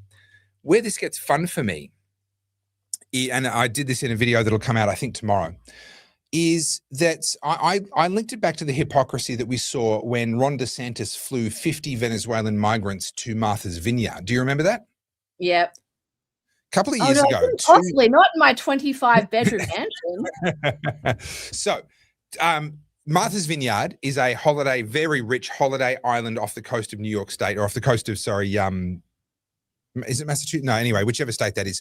And, the Obamas have a holiday home there, and all the rich and famous have a holiday home there. There's about 20,000 permanent residents and a whole host of very wealthy holiday homes. So 50 migrants arrive and throws a population of 20,000 people into an absolute tizzy. They have to get social services to bring beds to a local basketball court, I think it was, that they used in the end. Excuse me, there's 50 of them. This is 0.25% of your permanent population, and half that if you count all the other available beds and bedrooms in all of the holiday homes. You couldn't find 50 beds in actual bedrooms. You couldn't find 50 rooms with king-size beds and en suites. I'm pretty sure you could. You just didn't want to. Now, where it gets even funnier for me is that within less than a week, all but 4 of those people had been shuttled off the island. They kept 4 people, and that was only temporarily, and they stayed with the particular family for a period of time. So let's count those 4 people, all right? So Martha's Vineyard, population 20,000 people, acceptable undocumented migration, 4. That is an undocumented migration rate of 0.02%. 0.02%. That is the acceptable migration rate into a rich island like Martha's Vineyard. And yet these are the same Democrats, the same celebrities, the same people that will stand up at the Grammys and say, there's no one is illegal on stolen land. Yeah, and I think your average person's had a gutful of being spoken down to from the pedestal of these elites, like, whether it's what's his name? Mark Ruffalo. He was the Hulk. He's been a host of movies, And then you've got I was so Pascal. disappointed with I was there's so disappointed with Mark Ruffalo because I am actually a big fan of his roles and how he acts. But oh gosh, he's shut one of the up. most insufferable. Is it Pedro Pascal? Did I get that right? Yeah. Yeah. You know, and there's a host of others. And look, we know why they do it. I mean, with all of the Jeffrey Epstein stuff coming out as well, people are sort of saying that, you know, they've sold their soul, they've drunk the baby blood, and, you know, however deep you want to go down that rabbit hole. Nicki Minaj is going hard now. Boy. She is. I mean, and look, I know everyone loves to indulge in all of that conspiracy stuff, and I'm sure there's some truth to it. I don't know, and actually don't really want to know how depraved they are. I mean, we get a bit of an insight into it anyway, but you look at these people, remember the Johnny Depp Amber Heard trial, and that all happened. Yeah. These are like what you call like A-list celebrities. It doesn't get much bigger than Johnny Depp.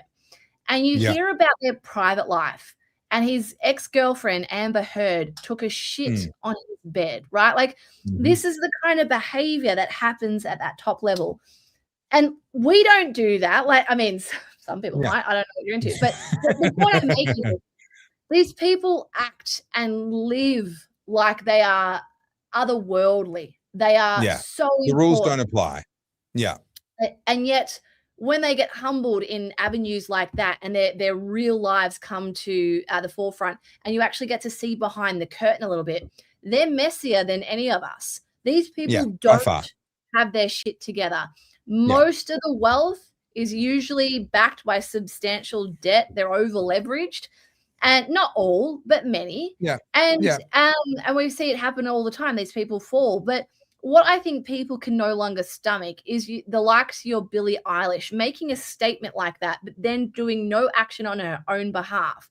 It's like the whole, you know, we ourselves need to stop flying so far across the world while all the elites use their private jets. You know, was it Leonardo DiCaprio or was it Bill Gates? Someone said that they need to curb international travel by airplane. And, you know, because it's terrible. Both have said that, yes. Both of them have said that. Yeah, so you and I, your average Joe who works most of their life isn't allowed to enjoy an overseas holiday, but a Leonardo DiCaprio can go and spend untold weeks at a time on a private yacht that he accesses by private helicopter that needs another yacht behind it to service that yacht. That's okay.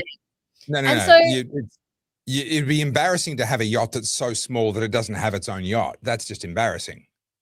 And so, you know, to bring it back to Billie, I mean, she's made a fool of herself because people are starting to see through it now. I mean, people are over it. They're done. People are done because it's like, okay, you keep saying all this stuff, but none of you do anything. Contrast it back to the Maui fires with Oprah and The Rock. And do you know about this? Oh, I know about the fires. I don't know what you're about to say. They were setting up like a collective sort of fundraiser and they were asking, you know, again, your average Joes to put money into this fundraiser. And then Oprah and The Rock documented that they had given excess of, you know, a few $1 million. They didn't actually give any of their own money. They created a fund. Other people put money in the fund. And then The Rock and Oprah said that they gave that money. There was more to it than that. That's simplifying it a little bit. But again, these people have untold wealth. If you have $53 million, right, you can part with probably $1 million and not see a huge decline in the life that you're living. Yeah, look, you might just have to have one less scoop of caviar in the morning. Right? Like, you know, when you're at the 53 million mark, you're living a pretty much fuck you life, right? And we've had that conversation before. But the issue is all of these celebrities will get up there at the Grammys, the Oscars, wherever they are, wear their little pin and act as if they're one of us, speak like they're one of us. But none of them take any of the action to live like one of us. You know who does? Someone like Keanu Reeves. Someone who has, like, I think he's worth 120 million US. Something like that, yeah. Commutes on the subway, lives a very minimal lifestyle. I mean, there's a few celebrities like that. What's his name? That was the Green Goblin. Willem Dafoe. Willem Dafoe lives a very, very humble life. You know, and then you've got someone like De Niro who's acting like Yanida Zohar Mandani and socialism. De Niro lives in blue chip real estate in New York. Yeah. You know, he's like. Yeah, but the thing is, it used to be possible, and we have discussed this before, so I'm just going to touch on this very briefly. It used to be possible for them to keep the curated image, that everything went through publicists and had to be approved and all the rest of it. So these Hollywood elites, these stars, they had a very curated image. And people who wanted to call them out, well, they didn't have avenues to get things out there. They were the crazy crank, you know, the crazy uncle talking to you at dinner. Nowadays, we can all communicate with each other, and it's much harder for them to hide all the dirty aspects of their life. And they're tempted, of course, they want to be on the socials, and that's part of how you get clout now, is having a big following. So they reveal more of their lives to us. And in the process, they sometimes reveal just how out of touch they are and how real they are and how pathetic they are in so many different ways. So the glamour is gone. The age of glamour is gone, because the age of glamour was actually based on mystery. It was based on how much we didn't get to see. And that's gone. That's dead. And it's never coming back. So we live in a world now where we actually get to see behind the curtain with all of these people. Yeah. We know that there's a difference between a Keanu Reeves and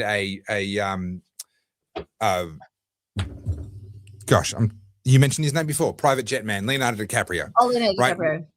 We know that there's a difference between them now. Whereas you rewind 50 years and everything you knew about them was through gossip magazines or what have you, was that they could much more carefully control what was said, what was known, what was believed about them. So we've seen behind the curtain, and that's why they've lost their power. We've realized that they're not who they say they are. Do you know what I think when it comes to celebrities? I think if you've earned your money, you deserve to enjoy it, right? Like I'm going to use Mariah Carey. Mariah Carey is known as a diva. And what I like about someone like Mariah Carey is, firstly, she has insane talent. The woman can sing, right? Yeah. She also made that annoying song that she could live off that for the next 3 reincarnations of her life and still be a multi-millionaire. Yeah. But someone like Mariah Carey has fucked off and is just enjoying her millions. She's a diva. Yeah. And if she wants to have a bath in a sea of diamonds, she can. She's not on a podium somewhere sanctimoniously lecturing us about how we should all be drinking through paper straws. She's a millionaire. She's proud of it. She wears it. Good on you. Like, I have no issue with that. Sure. You know who else I can get around? Gwyneth Paltrow. She's a rich woman, and she don't give a shit that she's rich, and she flaunts it. I appreciate people at face value. She is a privileged woman. She's lived very. Isn't she the one who's like doing breatharian stuff, like trying to live on water and so? Isn't that Gwyneth Paltrow? Oh, she runs Goop. She does like the steaming your vagina stuff. I don't know what that means or why you do that, but that's what she does. But like, all I'm saying is, if a celebrity is living a celebrity life with all of their millions, that's fine. But then the second you get up on your podium and start lecturing me how to live and saying that I need to curb my lifestyle and you actively do nothing, sorry, you can fuck right off. Yeah. All right. We're down to the last half hour. Let's get cracking. All right. Do we want some good news? I don't think I have any. Hang on. What do we got here? I do have this story. You said you weren't familiar with it, but I'm going to bring it up. So, sorry, one of my 4,000 tabs here. Where are we? Just so the Australian Defence Force has a lot of blue chip real estate, and both the federal and Victorian governments are going to be selling off some of this premier real estate. So, where is it? Here it is. And sorry, so many bloody tabs open. Here we go. Right. I will start it again. It makes no sense. It's estimated the sale will recoup around $1.8 billion to be reinvested into the Defence Force. Sorry, I'll play it from the start. Dozens of sites, including some of the most iconic in Australia's defence community, are to be offloaded. Defence has announced it will embark on a selling spree, putting 67 historic sites on the market right across the country. That includes the Victoria Barracks in Brisbane, Sydney and Melbourne, as well as other heritage assets deemed surplus to the Force's ongoing requirements. The most significant reform to Australia's defence estate in our nation's history. So what say you about this? So I've got no issue with a rotation of land. You know, they put these barracks on the outskirts of towns and what have you, and then obviously time has changed. towns have expanded, technology has changed, needs have changed. I've got no issue with them selling the land that they've got and acquiring new land elsewhere to achieve different purposes. What concerns me is that our entire defence force is a shambles, and we are not ready to defend this country. We are barely up to a standard, and I don't say this to insult the individual soldiers, but as an organisation, in terms of the equipment, the staffing levels, the logistical capability, we are barely capable of a standalone humanitarian effort. We can really only go into where the Americans also are. Places like Solomon Islands, places like East Timor, etc., were a real stretch for Australia to be able to go in there without the umbrella of the US covering us. So my main concern would be, what capability are we now losing? I've got no issue with them. That land is going to be worth a fortune.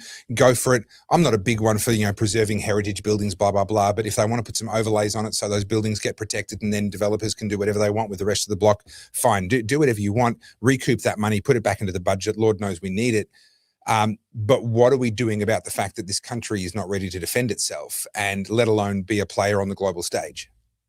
Yeah, I told you a little while ago about that YouTube channel that we stumbled upon, and it was basically this young kid who was showcasing like top-end military equipment, and we're watching it, and I was like, I just looked over at G, I'm like, this is US propaganda. This has to be like Pete Hegseth has planted this kid and is showing you all this like really cool aviation backdoor stuff, and they were going into like a jet, and he went in an F-18, I think, and I was looking at it, I was like, actually, the more I think about it, this is genius. This is the best recruitment drive I've seen from the US in a really long time, because they make it look cool as hell.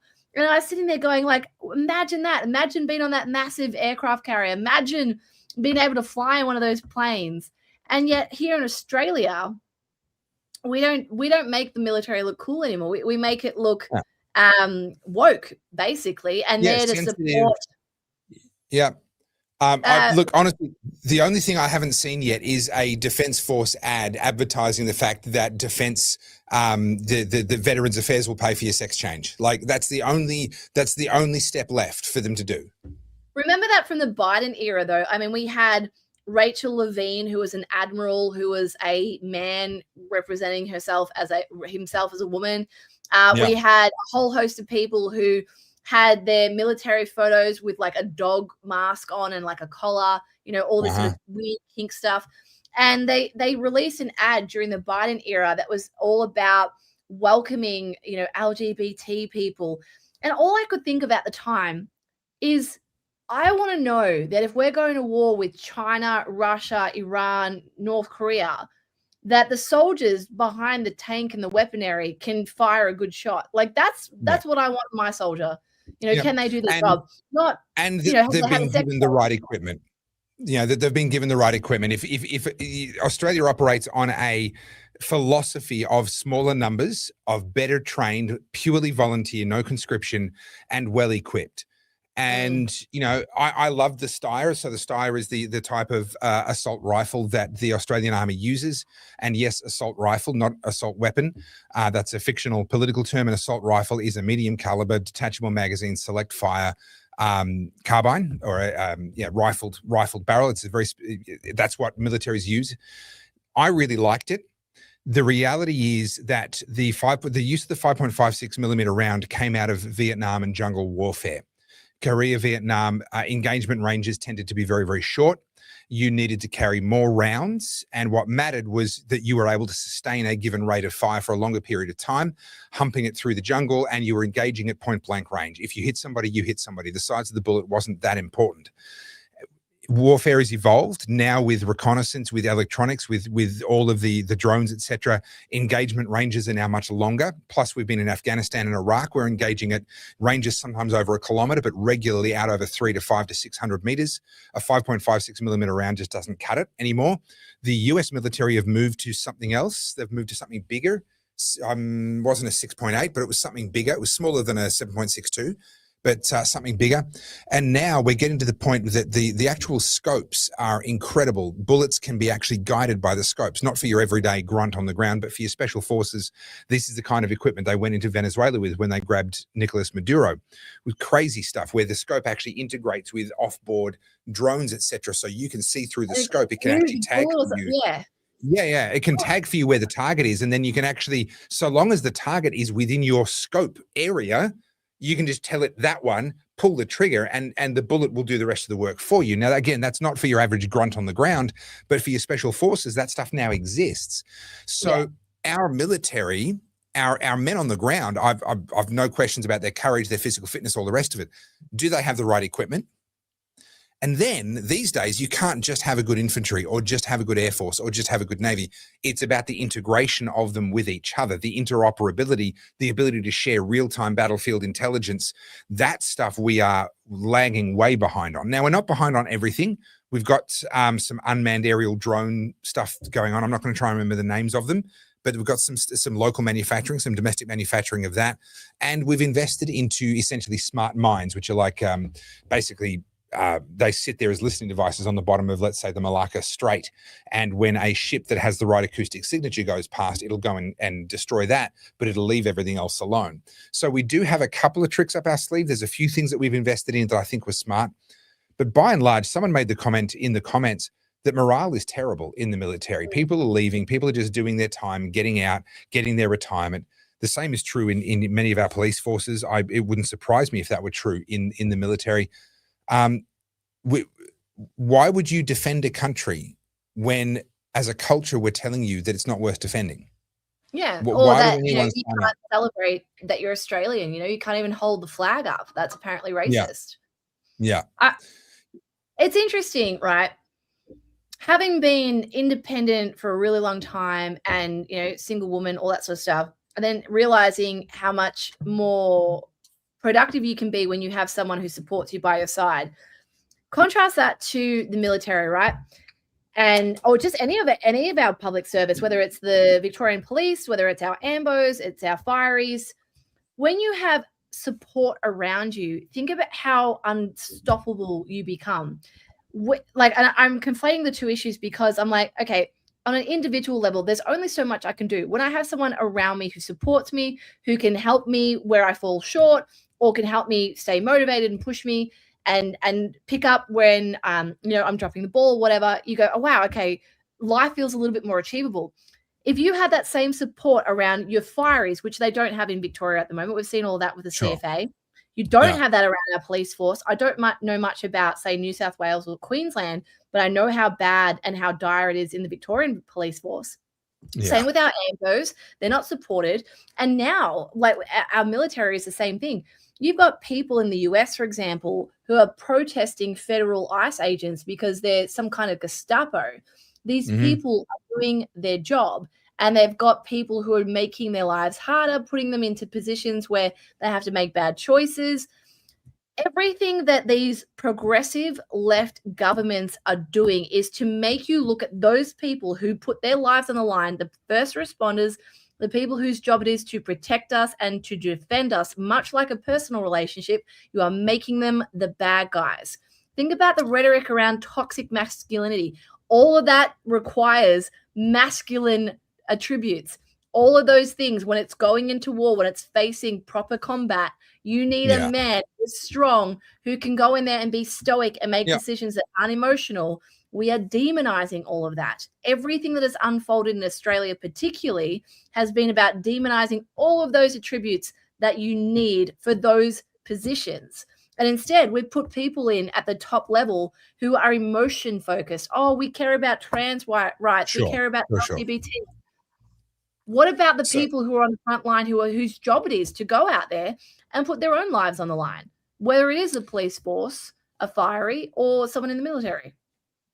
So this comment here from Arthur and Fenchurch. The incompetence is probably the biggest issue for why people are leaving, can't make an appointment correctly.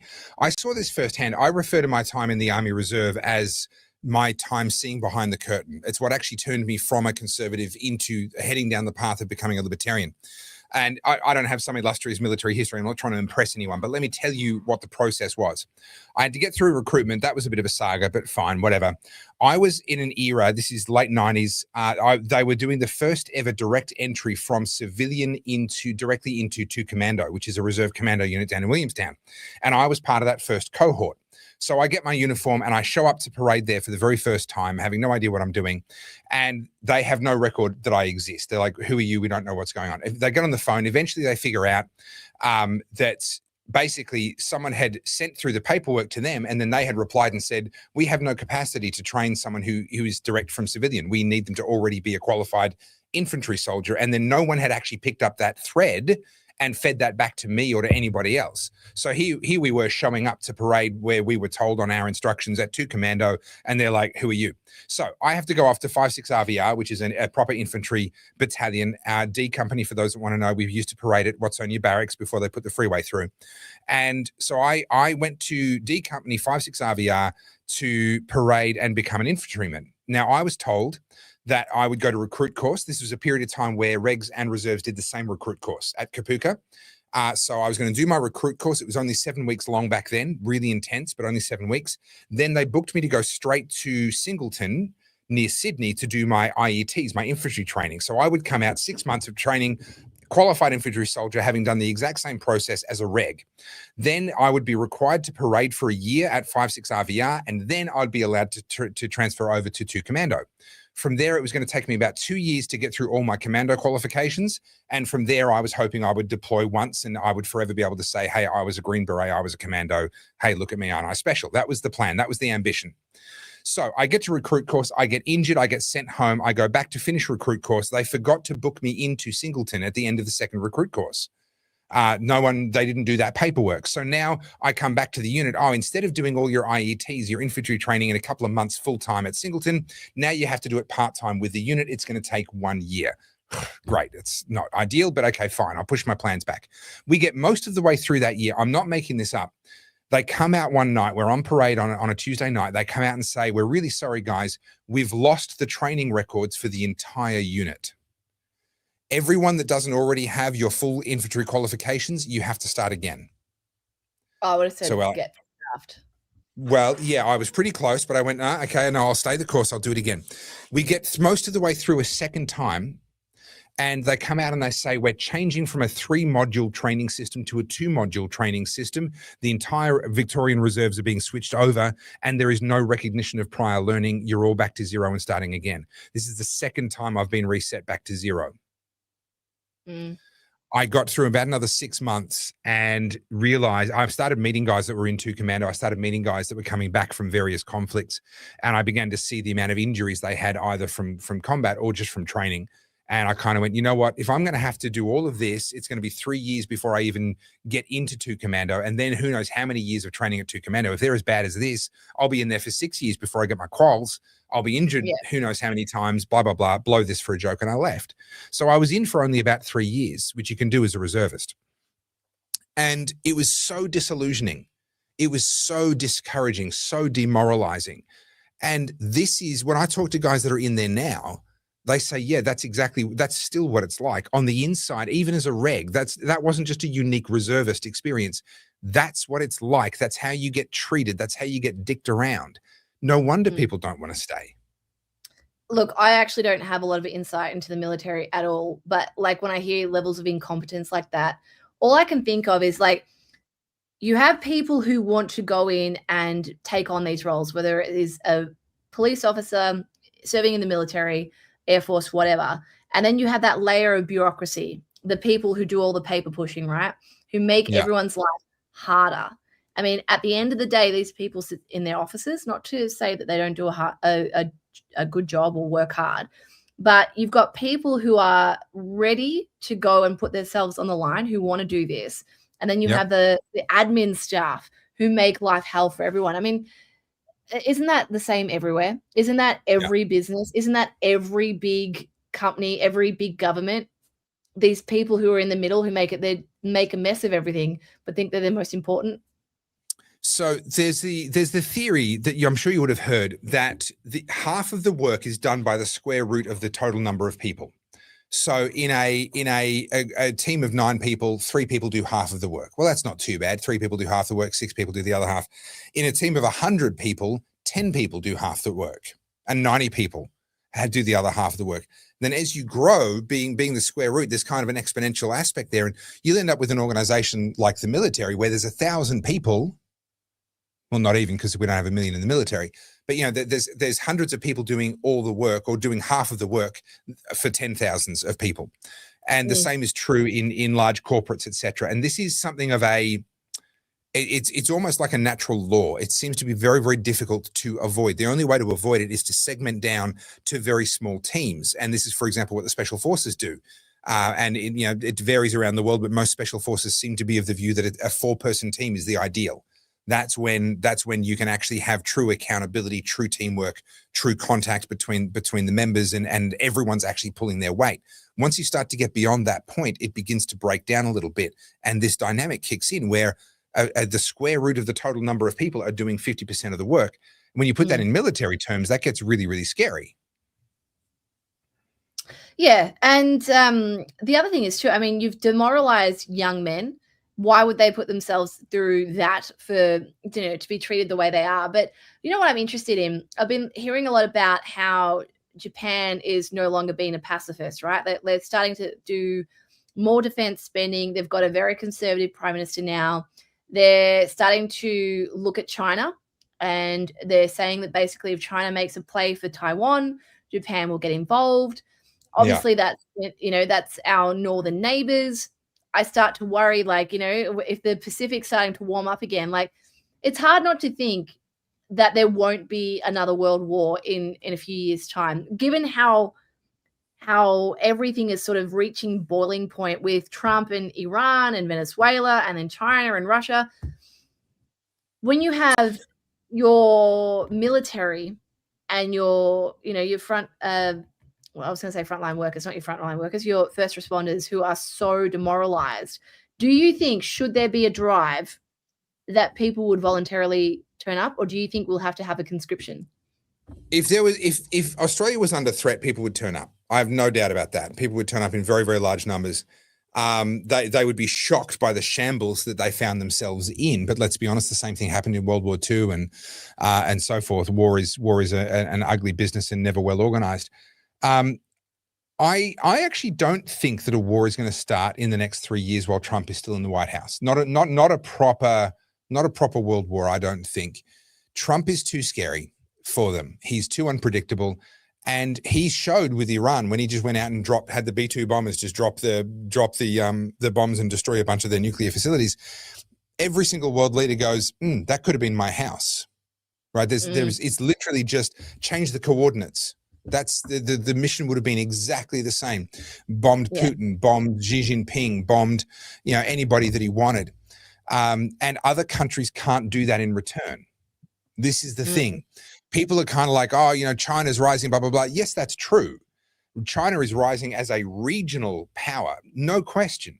The ability to project power, that's an entirely different thing, short of just firing nuclear weapons, right? Short of that, there's countries that have got nuclear weapons, they can fire nuclear weapons. No one else has a surgeon's blade that can that can nick and can blow up a single building on the other side of the planet, and then that plane flies all the way home again. What he did with the arrest of Nicolas Maduro, that's not something he can do on the other side of the world, but within his regional power distance, which Venezuela is well and truly within, he can drop some of the craziest technology, scariest dudes with absolute complete dominance over a conventional enemy force, where supposedly, so we're hearing from people who claim to be guards and have been there, hundreds of casualties on the Venezuelan side, 0 casualties on the American side, all American objectives achieved with complete surgical precision. Nobody else can do that. Now, the other thing, it's getting close to wind-up time when my TV goes to sleep. The other thing that people don't take into account is what we saw when the Ukraine war started. When Russia invaded Ukraine, what we witnessed was the disconnect between how strong Putin thought his forces were and how strong they actually were. That's why they went in with such confidence. The column that was striking out for Kyiv, the special forces that went into the airport, they were supposed to get relieved within 2 days by this column of tanks heading down to Kyiv. They ran out of petrol, they ran out of diesel due to just dumb logistical errors, but they also had terrible, terrible problems because the vehicles were not maintained, parts had not been replaced, and their staffing levels was not nearly what clearly the commanders and the planners thought that they were. Why did all that happen? Well, it's the structure. The way the Russian military is structured is that all of the pay and all of the money for all of the maintenance and the parts and the ammunition and the training and the recruits and the payroll filters its way down through the command structure. It's not a separate department that pays in from the side. The money actually comes down through the command structure. So if you have 1,000 troops, you get the payroll to pay 1,000 troops. So if you only have 800 troops, why wouldn't you say you had 1,000 troops? Why wouldn't you sit there and cook the figures a little bit? When you get a new set of tires to put onto, to replace the aging tires on your vehicles, why wouldn't you just say that you've replaced the aging tires, but actually you're going to sell the brand new ones to Belarus or to Georgia or to Armenia or these other countries that use the exact same military hardware that what you have, and you get to pocket that money. All you're doing is leaving old tires on there. When you get ammunition and rockets and so forth for training, why don't you just tick the box to say that you've done the training and sell the ammunition into Africa? And this is a real thing. It's happening. It's endemic. It gets worse, though, because being an officer now is lucrative. And the higher up the chain of command you go, the more money flows through your hands, the more money you can make as an officer in the Russian military. Getting a promotion becomes a financial decision. You can get loans, bank loans, not like Main Street bank loans, but you can get loan shark loans to fund your promotion in Russia, so that you can pay the 250,000 rubles or whatever it's going to cost you to buy the promotion off the general. So you move up from being a lieutenant to being a captain, and now you've got more power and more influence and more money flows through your hands. The thing that people haven't understood yet is that the Chinese military runs exactly the same way, and they have exactly the same problems. We saw it on full display when the Ukraine war broke out. We watched the Russian military fall abjectly short in their logistics, in their planning, and in their maintenance and their force strength. They fell so far short of everyone's expectations. The same exact dynamics are at play in the Chinese military. They have exactly the same problem. The nepotism, the favoritism, and the money, people buying their promotions and then feathering their own nests. It is endemic. It is enormous. And there is basically not a single number about the Chinese military that we can actually trust at face value. Almost everything about the Chinese military is going to be less and worse than what's advertised. Yeah, and look, like I said, after having watched some US propaganda YouTube, you see some of these systems, and obviously they're only showing you what they want you to see. But even just trying to understand, like, I'm a civilian. I'm not privy to any of this. I don't know any of this. I just see it occasionally on YouTube. And I look at it and I go, yeah, man, I wouldn't want to piss the US off, especially with a Trump at the helm. You know what I mean? That's right. Someone like a Biden was never going to make that decision. And I mean, if Kamala Harris had been in the presidency, I think we'd already be at war. I really do. I think Taiwan would have had some visits from China. Yeah, it's interesting. I don't know. Like, I don't want to hedge everything on Trump, because I'm going to say something. Maybe we can finish with this. I'm really heavily invested in what's happening in Iran, and hearing that estimates of 43,000, 50,000 civilians murdered, slaughtered by their own government, knowing what I know about Khamenei, hearing about Khamenei's son amassing a $100 million portfolio, including a Mayfair property, things like this. Yeah. Trump said help is on the way. Now, I'm not saying I want regime change. I'm not saying I'm expecting Trump to go in there and, like, I don't know, start carpet bombing. But what the fuck is happening with Iran, and why is it taking so long? I mean, these people are begging for intervention. These people have put their blood on the line. I mean, the thing that really gets me about this is for 2 years, our CBD in Melbourne and CBDs across the world have been held to ransom by the pro-Palestinian cause. And now you have 43,000 people estimated slaughtered in a week or two. Nothing's happening. This is a country that's desperate for regime change. And further to that, we've now seen what the Taliban's doing to women in Afghanistan. And that's after 20 years of the US intervention, and then it's just crumbled into an absolute fucking shit heap. Like, as someone, like, I'm not a human rights advocate. I'm not a social justice warrior, but I am someone that looks at what's going on in Iran, and hearing Trump saying help is on the way. It's been weeks and nothing is happening. I'm getting really sick of this. And I heard something today, and I haven't looked into it. I just heard this sort of like a headline, but Trump saying that he's ready for negotiations with Khamenei. I'm sorry, I don't want negotiations with Khamenei. That man needs a bullet in the face, as far as I'm concerned. You know, if Iranians were out on the street giving their lives with the hope that US intervention was on the way, and all it ends up being is some kind of discussions with Khamenei, I'm sorry, I'm not cool with that at all. So basically all wars end with a negotiation. This is a bitter pill to swallow. But for example, the war between Russia and Ukraine is not going to end with either side getting total victory. Total victory is the exception, not the norm, when it comes to armed conflict. And that means that after lots of people killing each other in any given conflict, Russia, Ukraine being an obvious one, at some point, men in suits sit down around a table and hash out a deal that involves giving back some of the land that people died for, and, you know, all kinds of other ugly realities in order for the war to stop. Trump saying, you know, I want to get to the negotiating table with Khamenei, I don't think is a bad thing or a wrong thing, because if that's what can lead to the killing stopping, well, that's a step in the right direction. What I think was a wrong thing from Trump was for him to say help is on the way, because a lot of Iranian people would have hung their hopes on that and kept pushing, perhaps ill-advisedly. And of course, we don't know what the real number is. The reports of 43,000 could be more, could be less. We don't know. And honestly, these are the sorts of situations where you never really know with certainty. It's only ever going to be an estimate. But we know that a lot of people are dying, and they're dying because they want to be free. They're dying because they want to be out of the Islamic oppression that they've experienced under the mullahs. And they're dying because they thought that Trump had their back. And that hasn't proved to be the case in any tangible, practical sense. So, yeah, the negotiation side of it. I'm loving being chastised in the chat and everyone calling me a dickhead. Thank you. I appreciate that, guys. I love coming on here every fucking week and being told how much of a dickhead I am for having a conversation about stuff I'm not 100% familiar with. Isn't this the whole point of this podcast? To hash out these conversations, and then you go off and call me a fucking dickhead because I'm trying to learn. Thank you. Thank you for insulting me and making this harder than it needs to be. Sorry, but this really gets my goat. I'm on my fucking holiday and I got people calling me a dickhead in the chat. Why the hell do you think we do this? We show up every week to have these conversations because they are messy. None of us know the answers. None of you people in the chat know the fucking answers. Unless you're Trump and you're in that room with him, none of you know either. I'm done with this crap. Everyone's acting like you have the answers. Everyone's acting like you know what's going on. None of you know. Everyone's a fucking know-it-all. Like, I'm sorry. I just, like, this gets me really pissed off.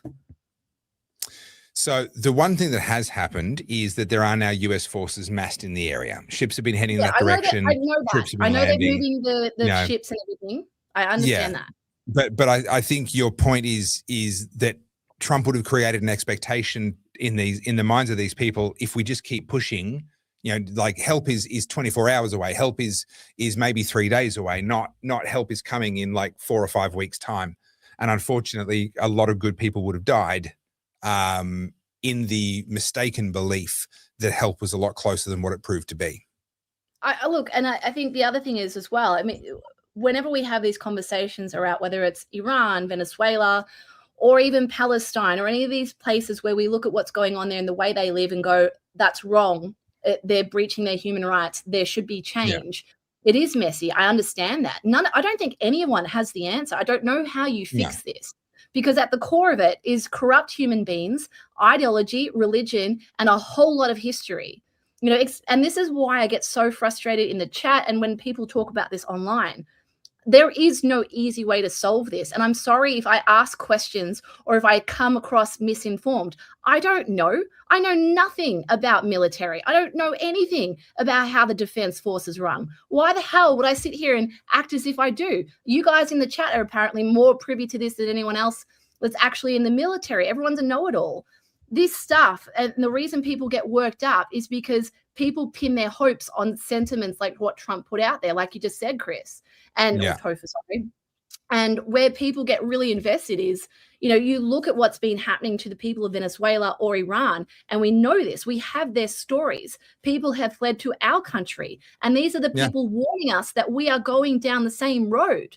These are why these conversations are important, and they get shut down all the time by people who go, I know better. I know what's happening. You're not deep enough down the fucking rabbit hole. I'm sorry. I just had a gutful. I'm probably really tired, and that doesn't help, and hungry. But well, we're about to wind up, so the hangaries are kicking in, but that's okay. We love the spicy side of you, Carlz. I think my only criticism, Carlz, is that you take one comment and you say everyone's calling me this. No, there was one dickhead in the comments. Oh, there was a few in there, but anyway, I've blocked a few people tonight. Yeah, but we love you. The Oddies love you. We love the spiciness. Don't lose that. But also, I have to be up and catch a plane at 5 o'clock in the morning tomorrow morning. I'm heading to Sydney for an interview in the conference, and I think the world's conflicts tonight on this chat at all. Unfortunately, not. No, we're not. And I think you've got yet another Shinkansen tomorrow. We are. We are not going to Nagano or Nagoya. We are leaving Nagano, and we are going to Tokyo, then to Mount Fuji. So 2 Shinkansen. Oh, nice. Yeah. Well, can I just tell you? Go. Sorry. No, you go. Well, so we took the Shinkansen from Osaka to Tokyo, and it made a big deal when we were booking about whether we wanted to pay extra to be on the Fuji side or not. And I was like, I'm not paying extra to be on the Mount Fuji side. Like, don't be ridiculous. And then it turns out we didn't pay extra, and we ended up on the Mount Fuji side anyway. I don't quite know how that works. So we were seated in our correct seats, and then we got to Mount Fuji, and it's right there. And I was like, oh crap, I would have happily paid extra for this. This is actually so much more awesome than I expected. I mean, it's just a mountain, but it's actually really, really awesome. And I would have happily paid the extra, but I didn't have to. Can I just say we went grand class, not grand, grand. No D. We went grand class from Tokyo to, I keep saying Nagoya now, Nagano. That was fancy. I felt a little bit privileged. That was very lovely. So is this different to the green car? Yes, it's the next level up. It's like first class. Oh. I thought the green car was the fancy one, and I was like, oh, this is a bit ordinary. Like, okay, you can order a drink and whatever, but okay, yeah, whatever. No, it gets better. And you like what our Shinkansen, they didn't actually have it staffed, but typically, and you pay a bit more for it. They'll have like basically an air hostess who walks around and gives you all that. You get slippers in grand class. They give you some slippers, but I will say this, like.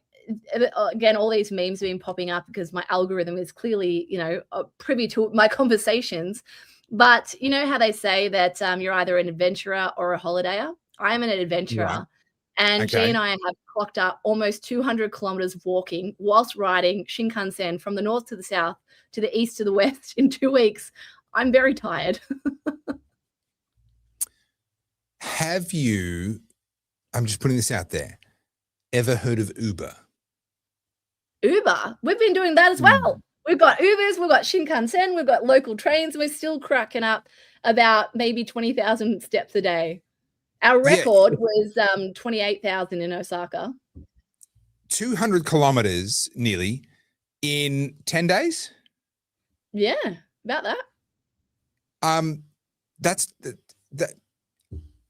I'm tired. You've done it again, Carly. I don't know. I don't know what to say. I mean, they have trains, they have Shinkansen, they have taxis and Ubers, they have bicycles, for crying out loud. Well, I don't understand how you put yourself in that situation. We've done them all. We've been on a boat, we've been on ferries, we've been on trains, we've been on Shinkansens. Like I took the itinerary and squished as much into it as possible, and we've still got more to do. We're not finished.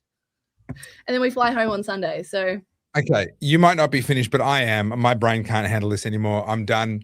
It is too late for me, and I have to get up very, very early. Enjoy the remainder of your holiday. We will see you on Monday. And then we're back in the studio doing like a proper one on Wednesday, are we not? Yeah, we've got to do like good news, words, like actually be organized. All the stuff, like the actual, yeah, all the stuff. I currently don't get dated, so this, the fact that I'm here is a miracle. Yeah, well done. Thank you for your work. Thank you for compiling topics for us. It's been fun, but I need to get to bed. You need to get some food. So everybody, thank you for watching. Peace out. See you on Monday. Guys. Bye. Bye.